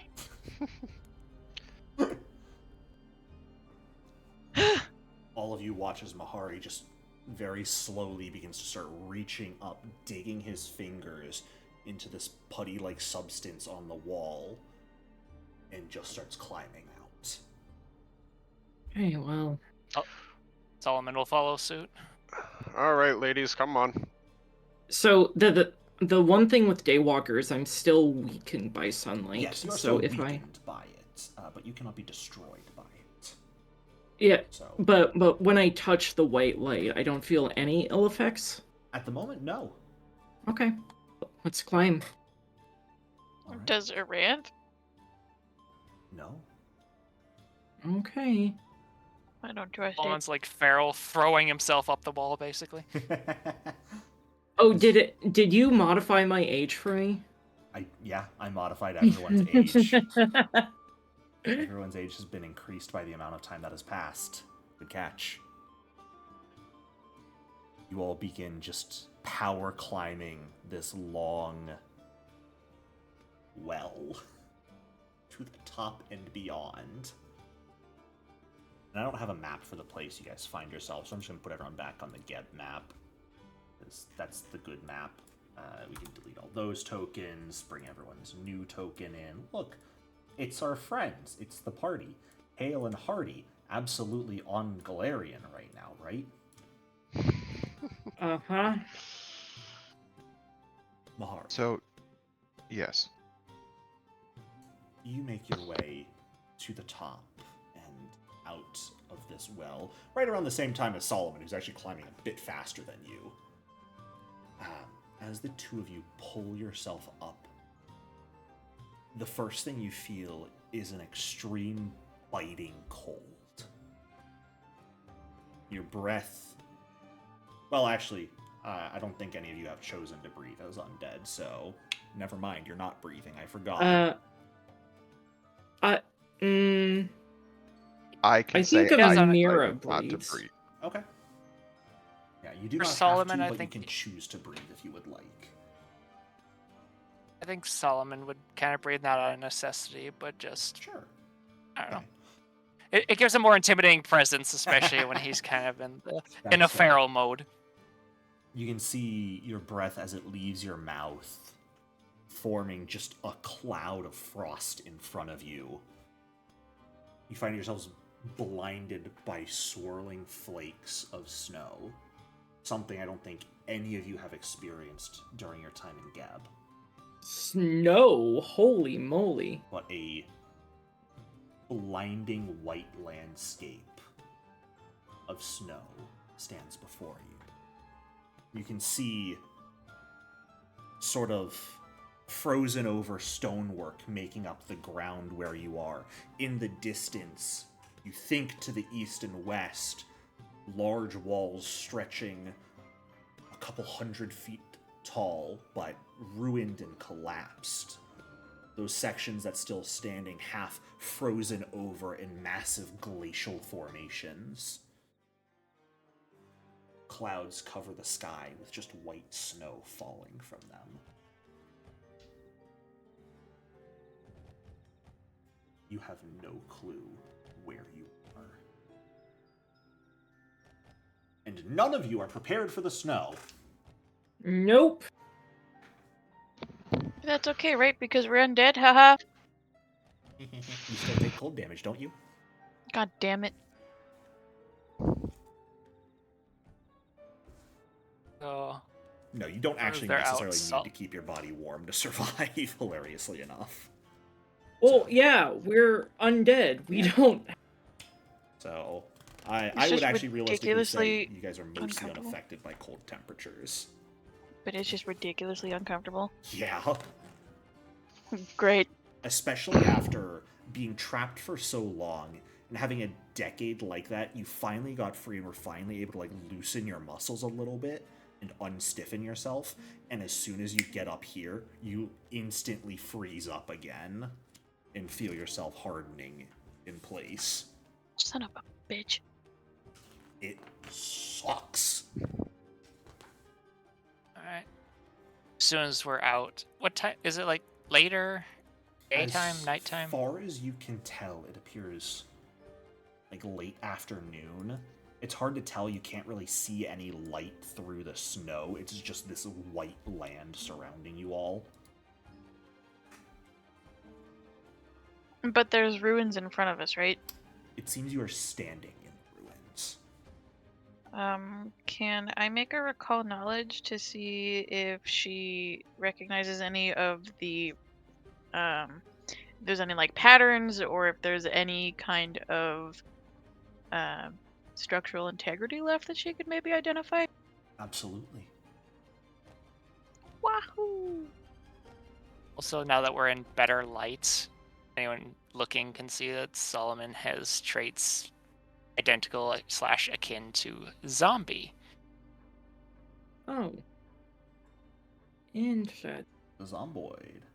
Aranth, taking a look around, kind of like crouching down and brushing some of the snow off of the stone, you can see most of what remains of this structure has been frozen over and covered in frost. You can see in the distance surrounding you the remains of walls just standing low. You can see an odd door that seems to have somehow survived all this time, that has just been knocked over. A broken statue here and there of some forgotten guardian of this place. But the patterns you see on the rock below you are not of any civilization you recognize. And you've researched a number of them, to be fair. You've got a solid idea, especially of the civilizations near the northern and southern ends of the world in the Inner Sea, and what their architecture looks like. These patterns are not any found in the Inner Sea region that you're aware of. Is there any, like, identifying factors to the fallen guardian? All you can really see is pedestals, maybe a broken foot on there. Or, like, no, like, busted, half-broken figures or anything? Taking a bit of time to sort of wander around this large area, based on the scale of it, you get the sense that it was, at the very least, a keep at some point. You do manage to find one statue that is sort of half busted at the head. What you can see, the head seemed to have extremely long, pointed ears that were sort of notched in the center, and almost what looked to be small amounts of fur on the neck and jawline. More so than just what, like, facial hair would be.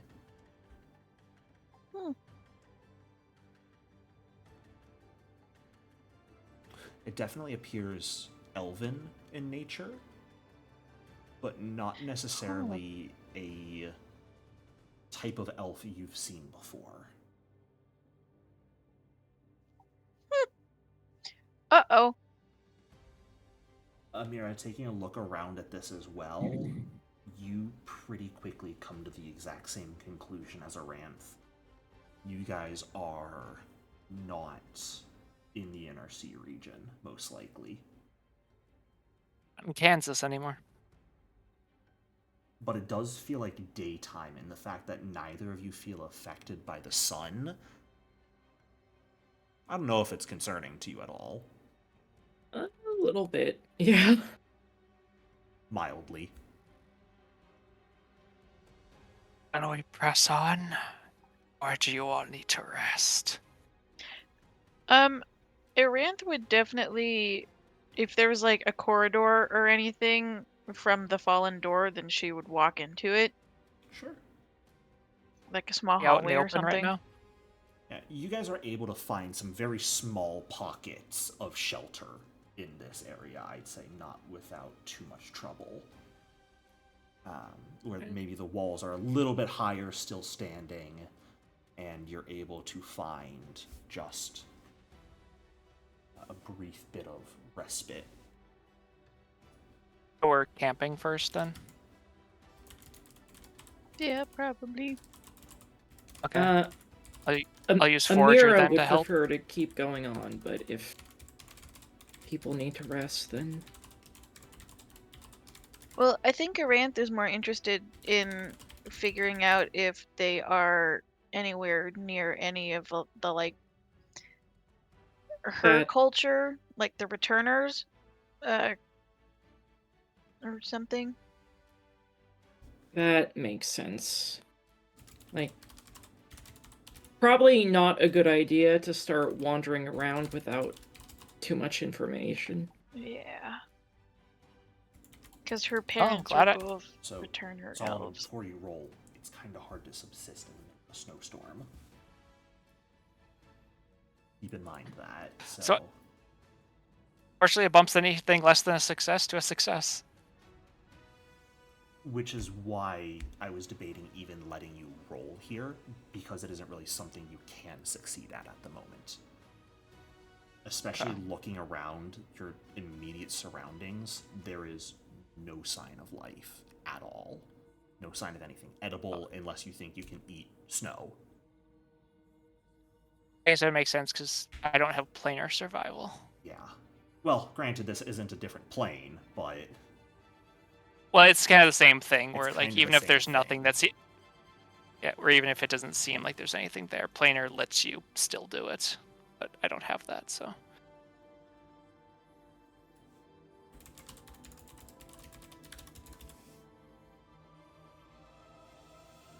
He'll do his best just to kind of makeshift shelter for everyone.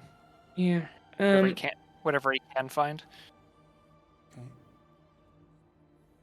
I think the current plan Amira would like to put forward is we see these ruins, right? And even though they're abandoned ancient ruins, if people have lived here before, that means people might live here now.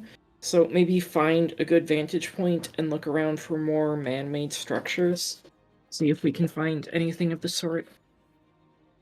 The civilization that lived here was still down there up until recently. I thought we just came out of what was remaining here.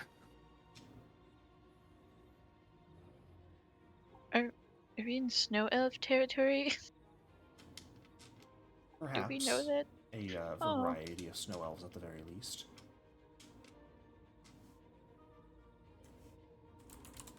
Good to know.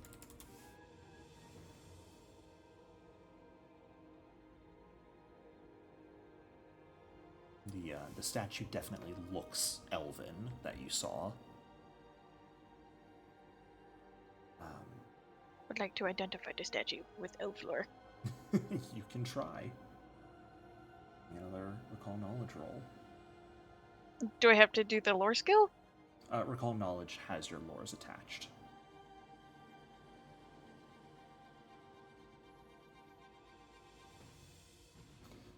Man, you know what? Taking a look at that statue again, you've got no clue who they are.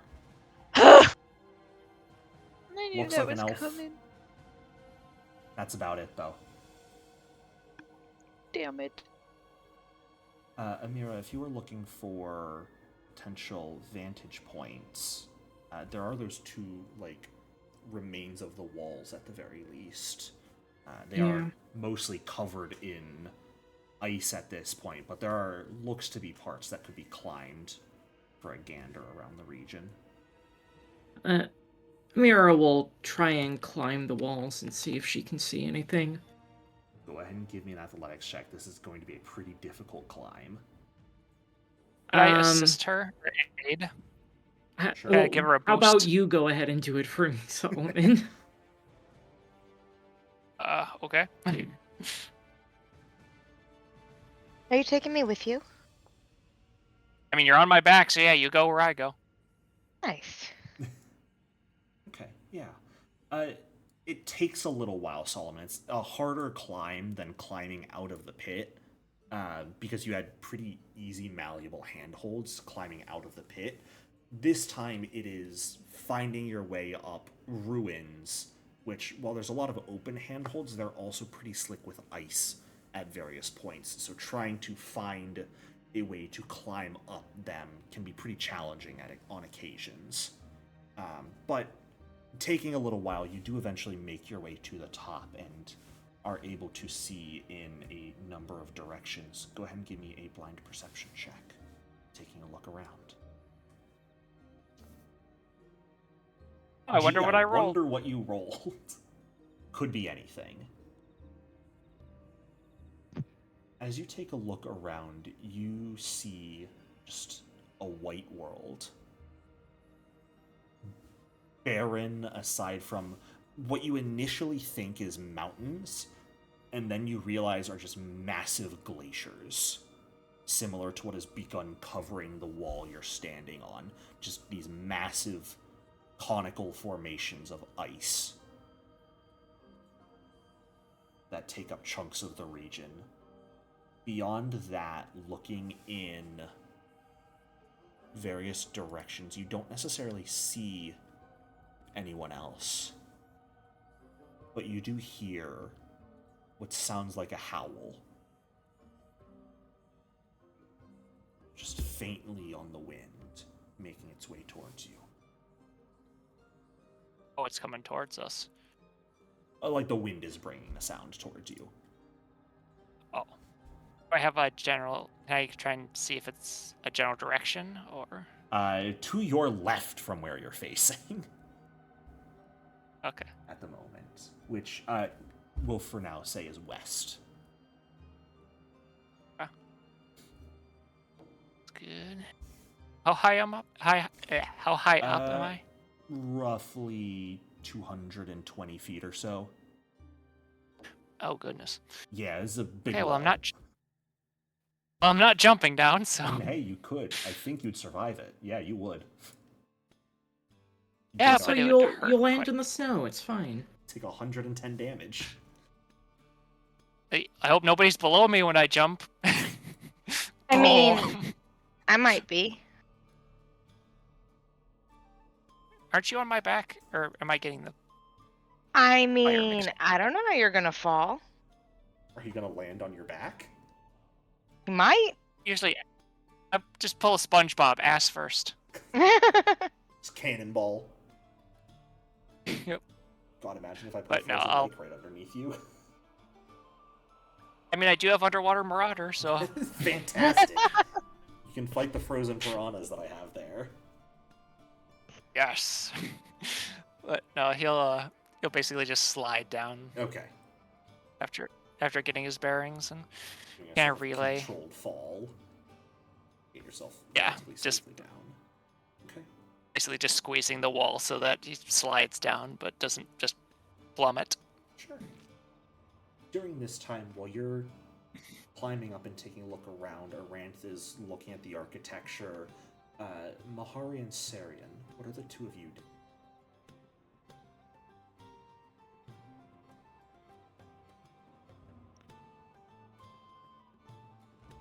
Mahari would look around for a sharp implement that's not his teeth. Like, is there something sharp that he can find? Go ahead and give me a perception check. I mean, there's ice. Something that You could try to pierce his skin. You try to stab me too, and we're gonna have words.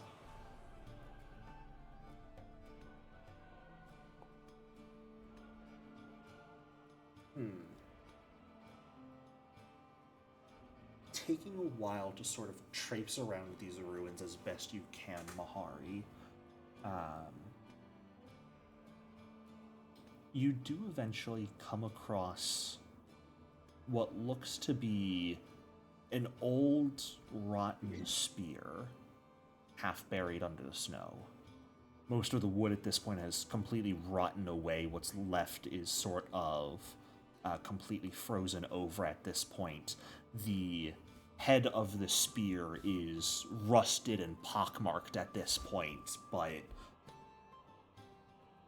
still looks relatively sturdy at least.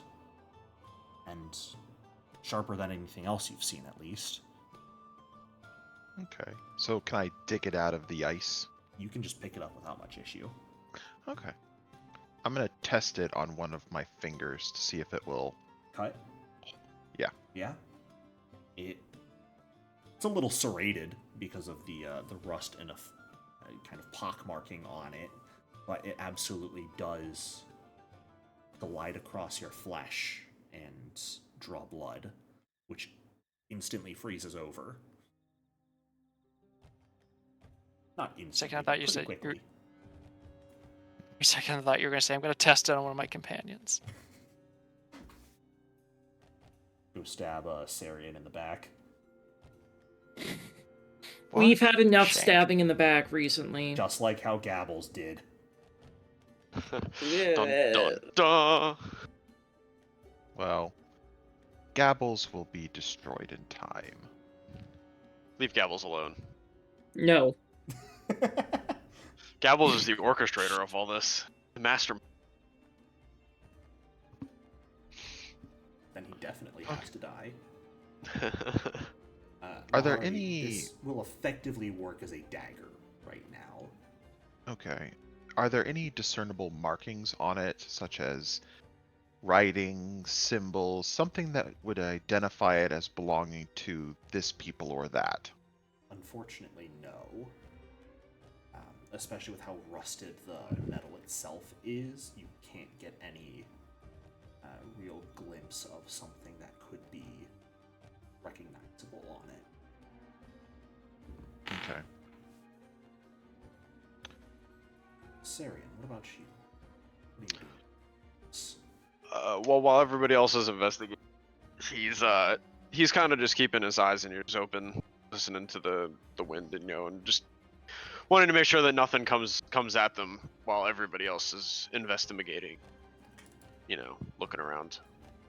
Go ahead and give me an Arcana check. It's blind. Ooh. Exciting. Good stuff.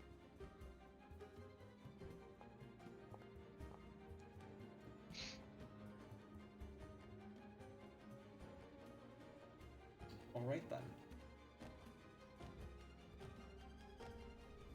Okay.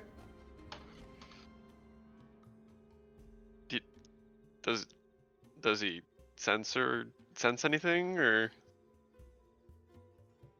Nope. Okay.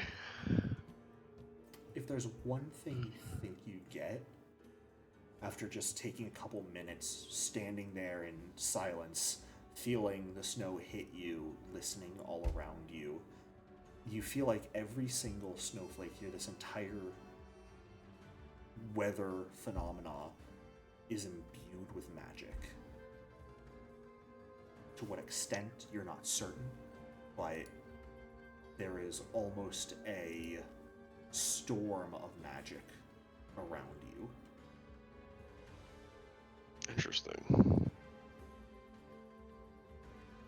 Very interesting. Does Sarian let the team know about this?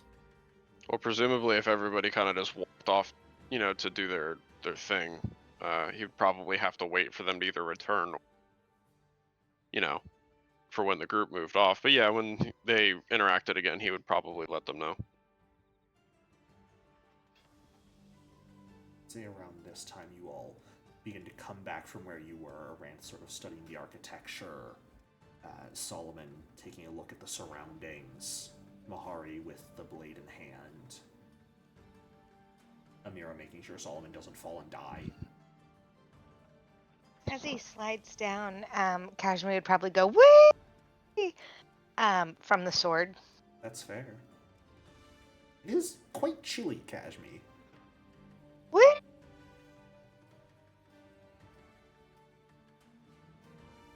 All eventually sort of reconvene. It's to the west. Howls on the wind. When Sarian tells the group that the whole storm is full of magic, Amira is going to attempt to disbelieve.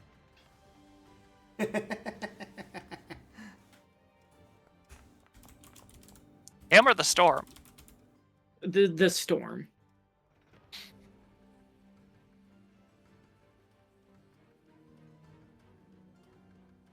The snow continues to fall around you, Amira.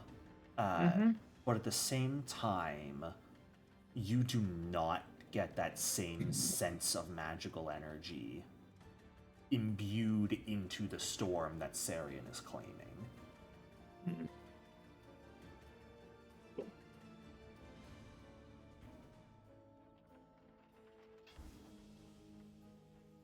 Interesting. I would like to use one of my tattoos. Tattoo. Okay. Had you already made a navigator star for yourself? I might have gotten rid of tattoos from people on accident. Did you ever give yourself a navigator star? I don't think you did.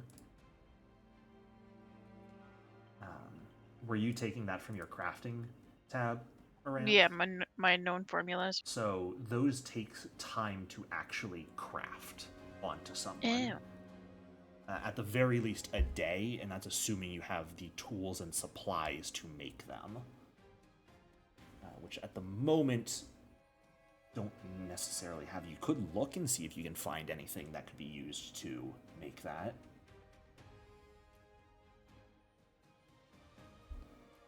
Damn, I've really just had them in my formulas the whole time, thinking that they were actually on her body. No, you have to spend the downtime to actually craft them. Apologies, Aranth. Then never mind. By the way, Gale is a popsicle at this point. Yeah, Oh, okay, he's going back into tattoo form. I can't have him fucking freezing out here. Does that make his tail the stick? Yes. I would prefer not to think about it. I like the idea that you kind of pick him By the up way- by his tail and then he melts back into a tattoo. Her eye twitches because that is really fucking cold and uncomfortable as it melts back into her body.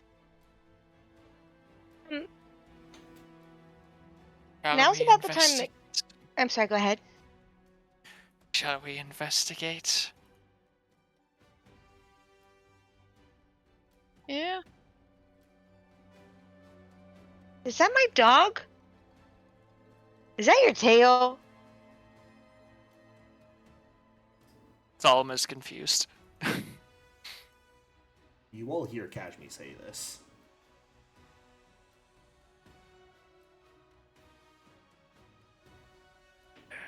I hope I didn't make a mistake with these people.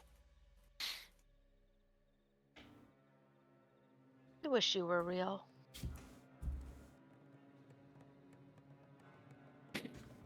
Resisting the urge to facepalm. I'm not a dog.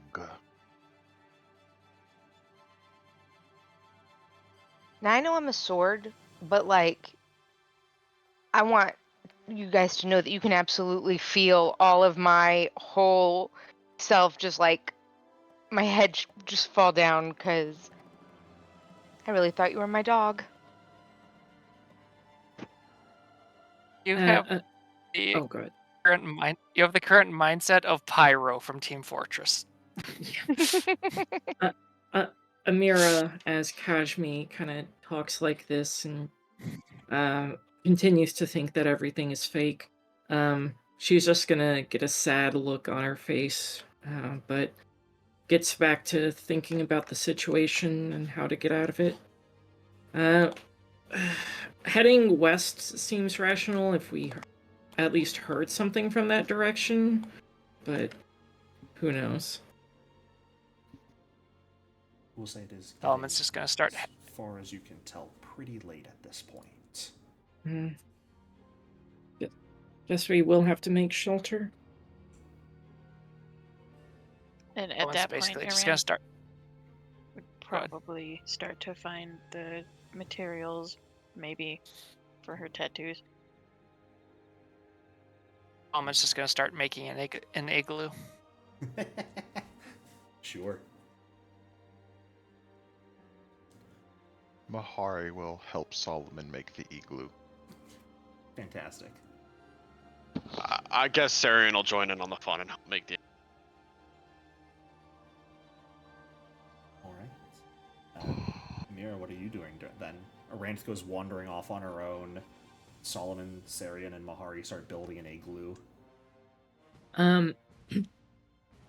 Mira starts thinking about how to formulate, or no, she would have spent a lot of time in prison thinking about how to get revenge, so I suppose at this point she would help build the igloo. Alright, well, since there's 4 of us building the igloo, I'll go off with a. Because I don't think it takes. Don't want to let Aranth go off on her own? No. Why not? No. Split the party, split the party. Split the party. Split the party. Well, it's still splitting the party because there's still going to be 4 people Yeah, but in come one on, spot and let 2 me in the get other. one of you on your own, please. No. You ruined my fun. The last time Iranth went off on her own or was left alone, she got fucking kidnapped, okay? Big facts. At least this way, if they get caught in a comically Planet of the Apes trap, and at least they're in the trap together. She's with her kind. Carrion and Ranf, can the two of you go ahead and give me perception checks as you are looking for supplies? That could Chips potentially be like how useful. Like how we're in the middle of a blizzard about to freeze and or starve to death and you're trying to make a tattoo. Yeah. Let's know which way is north. Can if I do? North exists. Can I use crafting instead of perception? Because I'm trying to gather materials needed for my crafting. At the moment, for reasons, I need it to be perception. Oh. I'm sorry. Loser.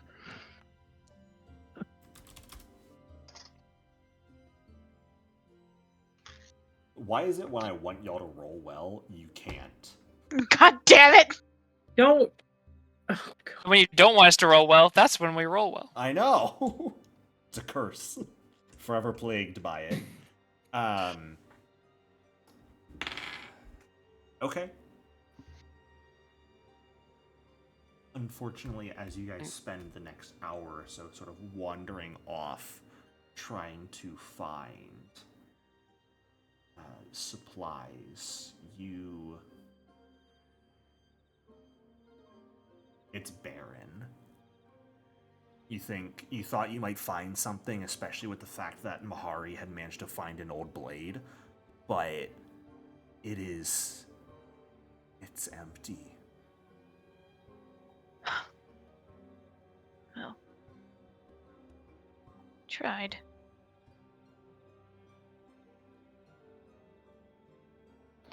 Sarah's just kicking over piles of snow. Yeah, this place kind of sucks. Why did we come here again?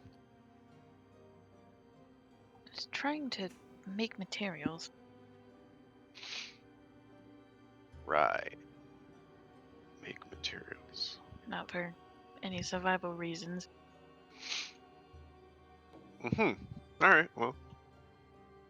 So he starts turning around in a slow circle. This way, right? Gestures off in that I away suppose. direction. As She'll you I follow swear if we after. have to send Sorry, go ahead. I swear if we have to send a search party for the search party, I won't be pissed. As you sort of are walking in a circle, Sarian, something in your eye as you turn seems to be an incongruity.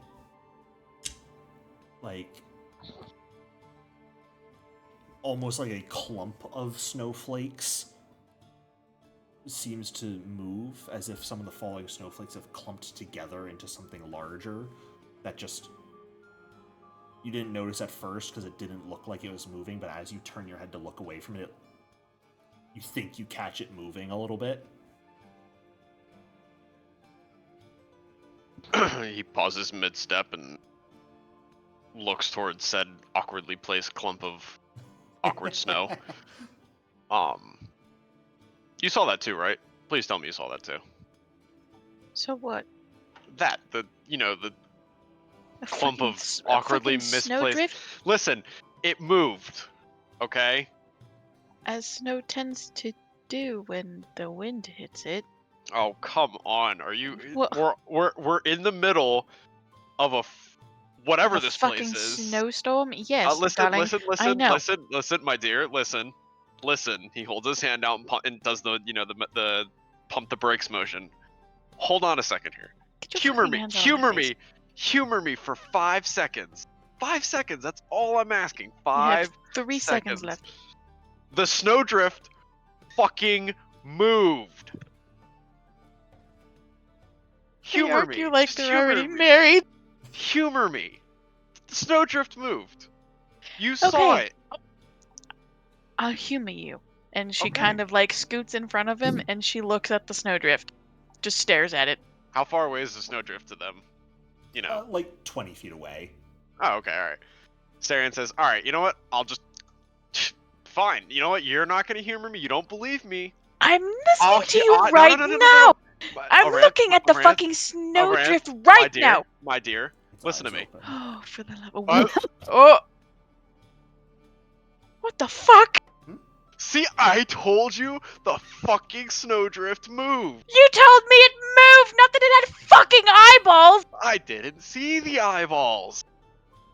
As He you're steps looking in- at it, he's- you noticed that essentially 4 blue eyes, like just pure glowing electric blue, were opened up within this, what you thought was a pile of snow. And the two of you both hear, "You don't have the smell of the living."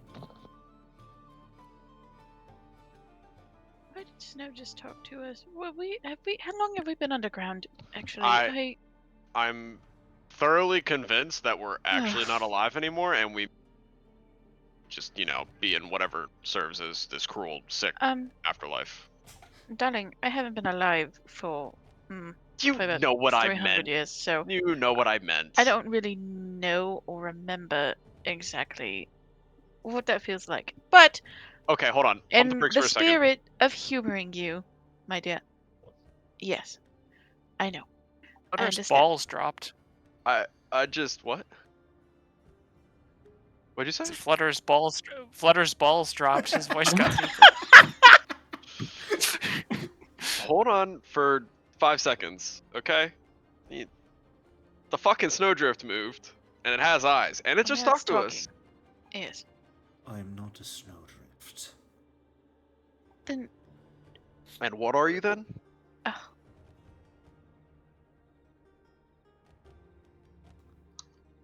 The snow kind of collapses to the side, and what stands up sort of looks like a wolf. Sort of. It's about 10 feet long, 3 pairs of legs. You see 3. 2 sets of jaws on the face with 4 eyes. The fur is like this shimmering blend of both ice and white fur. Its paws all end in pretty obvious claws that almost look like they're made of crystal. Winterwolf. Well, aren't you beautiful? I don't think we're looking at the. I don't think we're looking at the same thing, my dear. Really don't. As are you. Thank you. Kiss ass. She just Don't be kind of jealous like 'cause the- cuts. She just glares Don't at be- Sarian. Don't be jealous because the wolf's got more riz. Now, I can smell that burn. Oh. I ask again, you do not carry the smell of the living. What are you?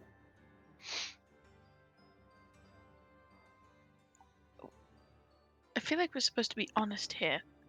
Maybe. He My shrugs name's it. Aranth. Oh. I'm an elf. We are both from Geb. And I'm not exactly alive anymore. Haven't been for quite some time.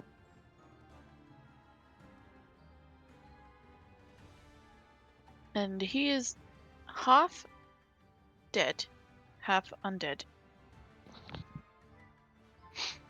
You managed Sarian. to move on your corpses. Is there a What did you soul say? I'm in sorry. there? Barely. That's something I've been trying to figure out. I'm not too sure anymore. I thought there might be, but then, well, some sick son of a bitch decided to, harvest some of my organs. So I'm not too sure what I have anymore.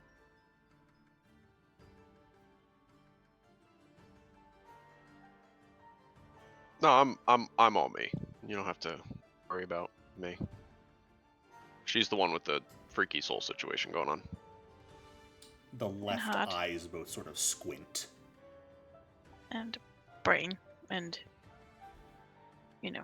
So you lack a living body and functioning organs, and yet your soul still dwells within corporeal form. Yes. I Oh. am a vampire.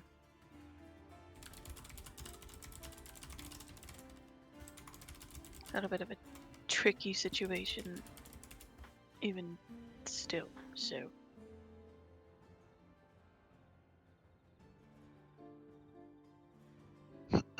Just kind of stomp a big, it's complicated on my forehead, I suppose, for lack of better colloquialisms, I suppose. See. The head just turns and looks at you, Sarian. And you are part alive, part not. Do you have all your organs? Well, unless they decided to take some out of me. However long I was, Would you be able to continue functioning without all of them? I would hope so. Probably not, though. Strange pair, indeed. I've been Saren- called worse things. Sarian snickers. He called you strange. She just wordlessly wheels her stare up. He has like a smug smile on, a slightly amused, replaying the joke in his head over and over again.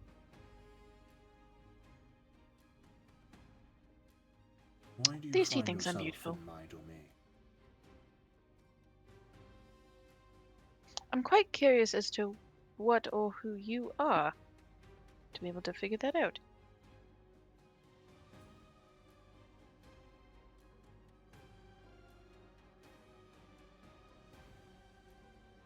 If you'll humor me, of course. I have not had a name in many a winter. I believe the last who spoke of me referred to me as Frost Strider. A lovely name for such a magnificent creature. These ancient stones mark the domain that I guard.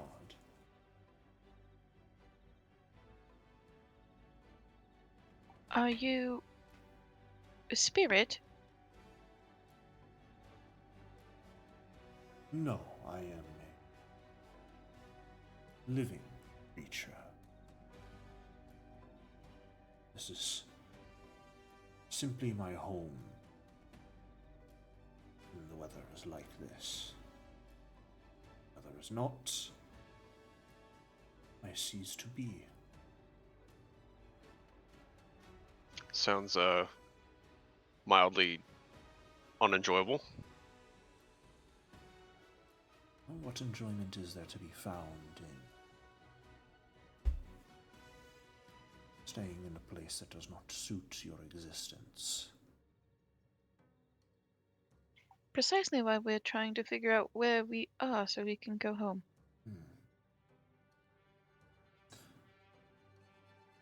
I believe I smelled others of your kind. Are they around?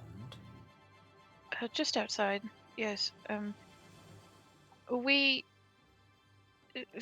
Here's the thing. We were at our friend's wedding a few years ago, however long that was, and, everyone fucking died. Mostly everyone. But some of us were captured, and we woke up just recently underground and surrounded and trapped in rubble, and then we crawled out through a magnificently disgusting well, Wasn't that bad? and now we're here trying to figure out where we are. I'm not sure if your circumstances match, but some few dozen summers past, the summer guardian of this place ceased to be. Thus, only during cold have I remained, but when we circle closer to the sun, the frost begins to melt. This place has been unguarded. Until now, I suppose. Once the She frost kinda, like, melts, I will gestures cease at to him. be again. And during that time, any creature that wishes can approach without fear. Only when the world looks like such can I remain. If I were to go outside and there was no frost or snow, the sun would be out, correct? That is correct. It would burn even the most durable. I would evaporate. Sun is very bad for my kind. Well, then you should be glad where we are now, as this land is the furthest point from the sun that you could possibly reach. Trust me, darling, I would love to be in the snow. But I'm kind of, she gestures at herself, dressed in rags at the moment, and I can't really enjoy the cold as much as I would like. Well, let us go and meet those you are with. Can at the very least provide Wonderful. warmth during the trip. That would be Creature will kind fantastic. of like pad towards you and then lay down for you to climb on top. A gentleman and a scholar, my dear. I love you. She kind of like cuts a glare at Sarian and climbs on. Saren is just watching the whole interaction with a slight degree of mild, just slight confusion, but he kind of just lets it go. Will you be joining us on this trip? Yeah, If you don't want to be left behind. yeah, no, yeah, I guess might as well. He climbs on behind her and tries to get situated, Yeah. I guess. After the two of you are on, this fur is actually quite warm to the touch. Aside from the areas that are like made out of ice almost, those are still quite cold, but the fur itself has a heat to it. And Iranth kind of like gently curls her fingers into the fur to warm her fingers. you will stand up and begin trotting in the direction of the rest of you as Amira, Sarian, Amira, Mahari, and Solomon are working on your igloo and getting quite a decent amount done. Are the three of you doing anything particular as you're building, or are you just building in relative silence? Amira would remain silent unless somebody else speaks. Mahari would follow suit. He doesn't see any reason to talk. The sword is gonna be singing. I got no strings to hold me down, to make me fret, to make me frown. Man, I really did manage to break a solid 5 people in one instance, didn't I? Mm-hmm. Nice! Now I am free. There are no strings on me. Got a 6th person who came broken free of charge. Fantastic.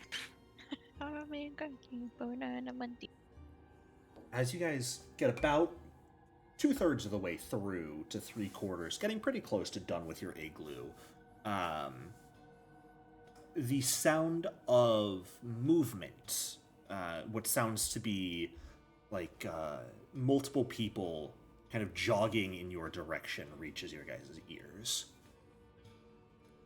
Pretty heavy footfalls. Amira will grab that sharp rock she picked up from the ruins. Sure. Alman's just gonna get into his stance. Just kind of brings both of his arms up and just takes just a very heavy, sturdy-looking stance. Irantha's say- like just hugging the wolf at this point. Like she's Yeah, so as cold, Irantha it's pulls up. ridiculous. I'm gonna squeak and be like, "Oh, you got a mount too!" This is my favorite dream. The three of you watch as this massive wolf-like creature comes trotting up to the side of the igloo with Aranth and Sarian riding on its back. Are these the three that you came with? Yes. 4 if you count the talking sword. Both right eyes squint now. I might have omitted that detail, but not because I don't care about the sword, but because I still don't exactly know why or how. But one of our friends is inside of the sword. Just so we're see. all aware. And she was also one of the brides at the wedding that was fucked. Ah. Tragic tale, to be sure. Good day to the rest of you all. Welcome you to my domain. I hope that the structure you are constructing is meant to provide yourselves warmth and comfort. Yes.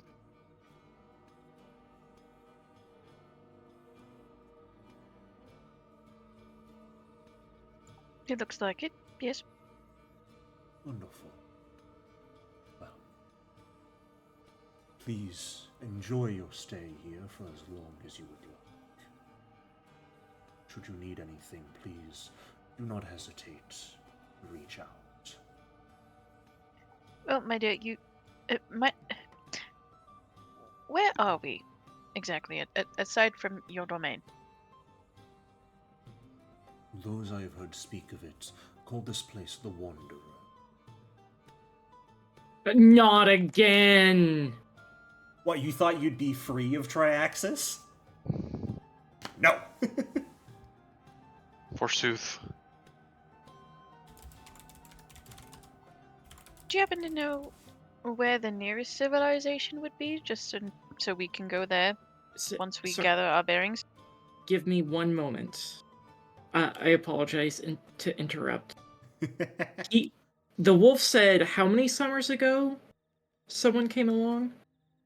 A few dozen. Okay. And what's the length of summers and winters on Triaxus again? It's relatively 50-50 for the year. Yeah, summer, but I mean 50% of the year, winter 50% of the year.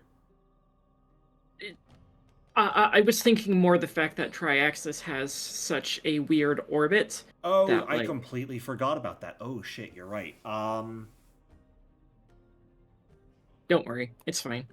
Yeah, it's roughly 45 summers ago in Galarian terms. In Triaxian terms, I guess. Oh god, I completely forgot about that. Shoot. It's fine.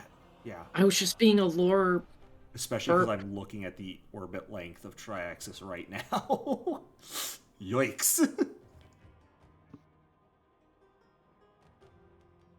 Who are you? Gesturing to the wolf. I am Froststrider, guardian of this domain, overseer of these ancient stones.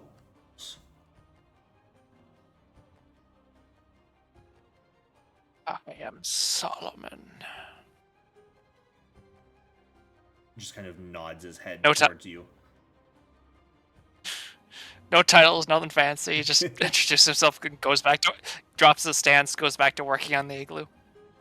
You notice, sort of out of the corner of your eye, like the second set of jaws he has sort of opens slightly, and you think you see like the brief crackling of electricity along the teeth as it sort of nods its head at you when you introduce yourself. Is he another friend of yours? He says, talking to the sword.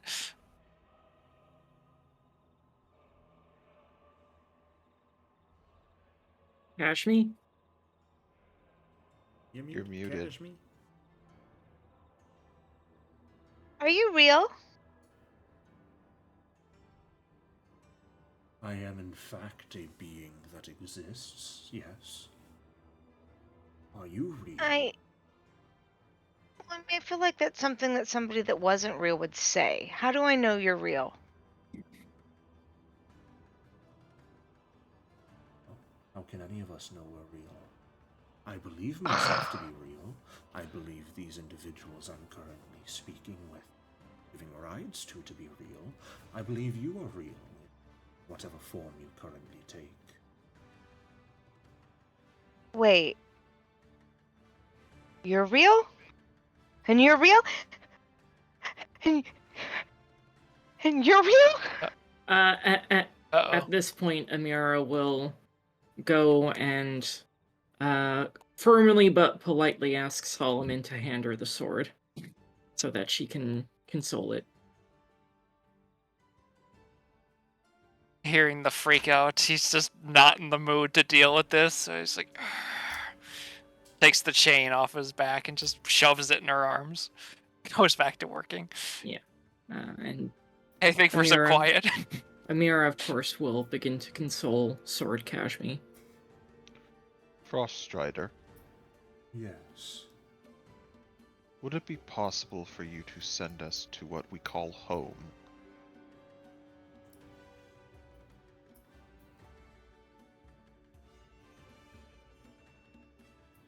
I'm imagining you're going to describe what home is for you when you ask that. Yes. Yes. Unfortunately, that power is beyond. I'm able to simply manifest the strength in which to defend this realm. But sending those that are beyond it is not something I am capable of. Do you by chance know anyone who could, or if there's a place that could? Give me a perception check, Mahari. Okay. Well, it's not perception. Initiative. Stop And it. I'm having this No. fall sort of under sense motive, by the way.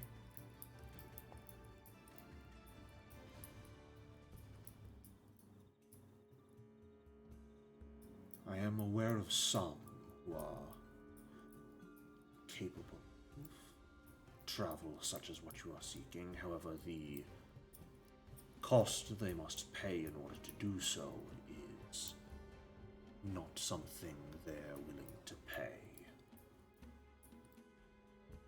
Is it the lives of those who perform the ritual or spell necessary?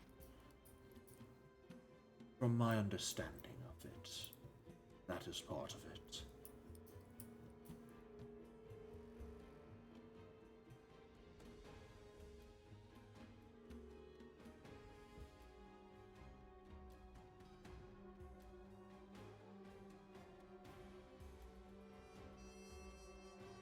Where do they come from? Those who can perform this travel? Yes.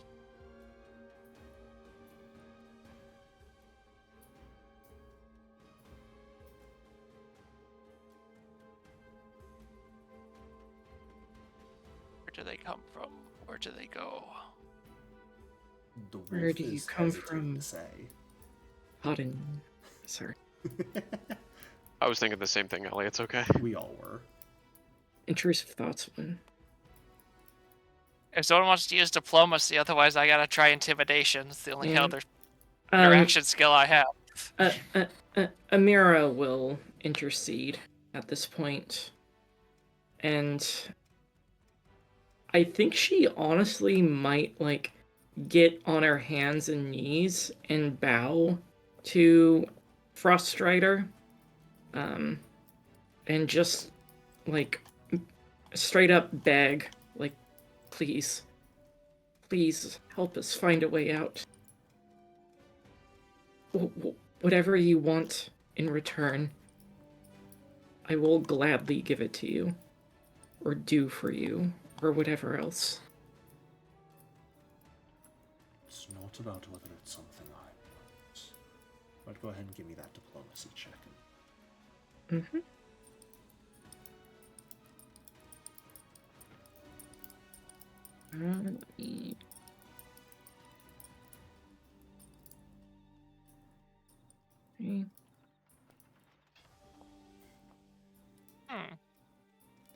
Wonder what you rolled. Could Wonder be what I anything. This one was public. This was public though, so.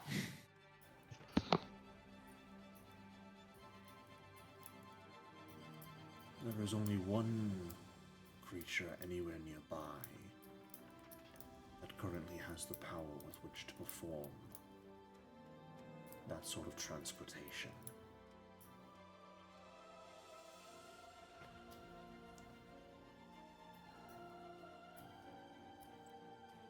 And who is it? We just want to go home.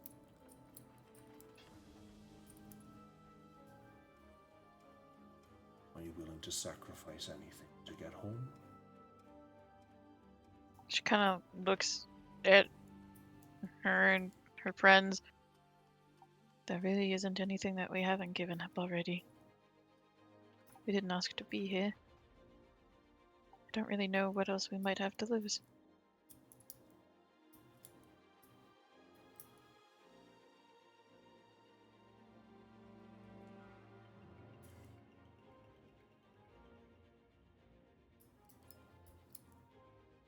The only thing with anywhere near the amount of required magical power at this point in time is that one right there. And he points at the sword. And that's where we're going to end the session tonight. What does that mean? Man, I How'd knew that that was go, coming. Jericho, Yes. superb as always. Thank you all so much for playing tonight. I hope you enjoyed. Welcome back, our original party.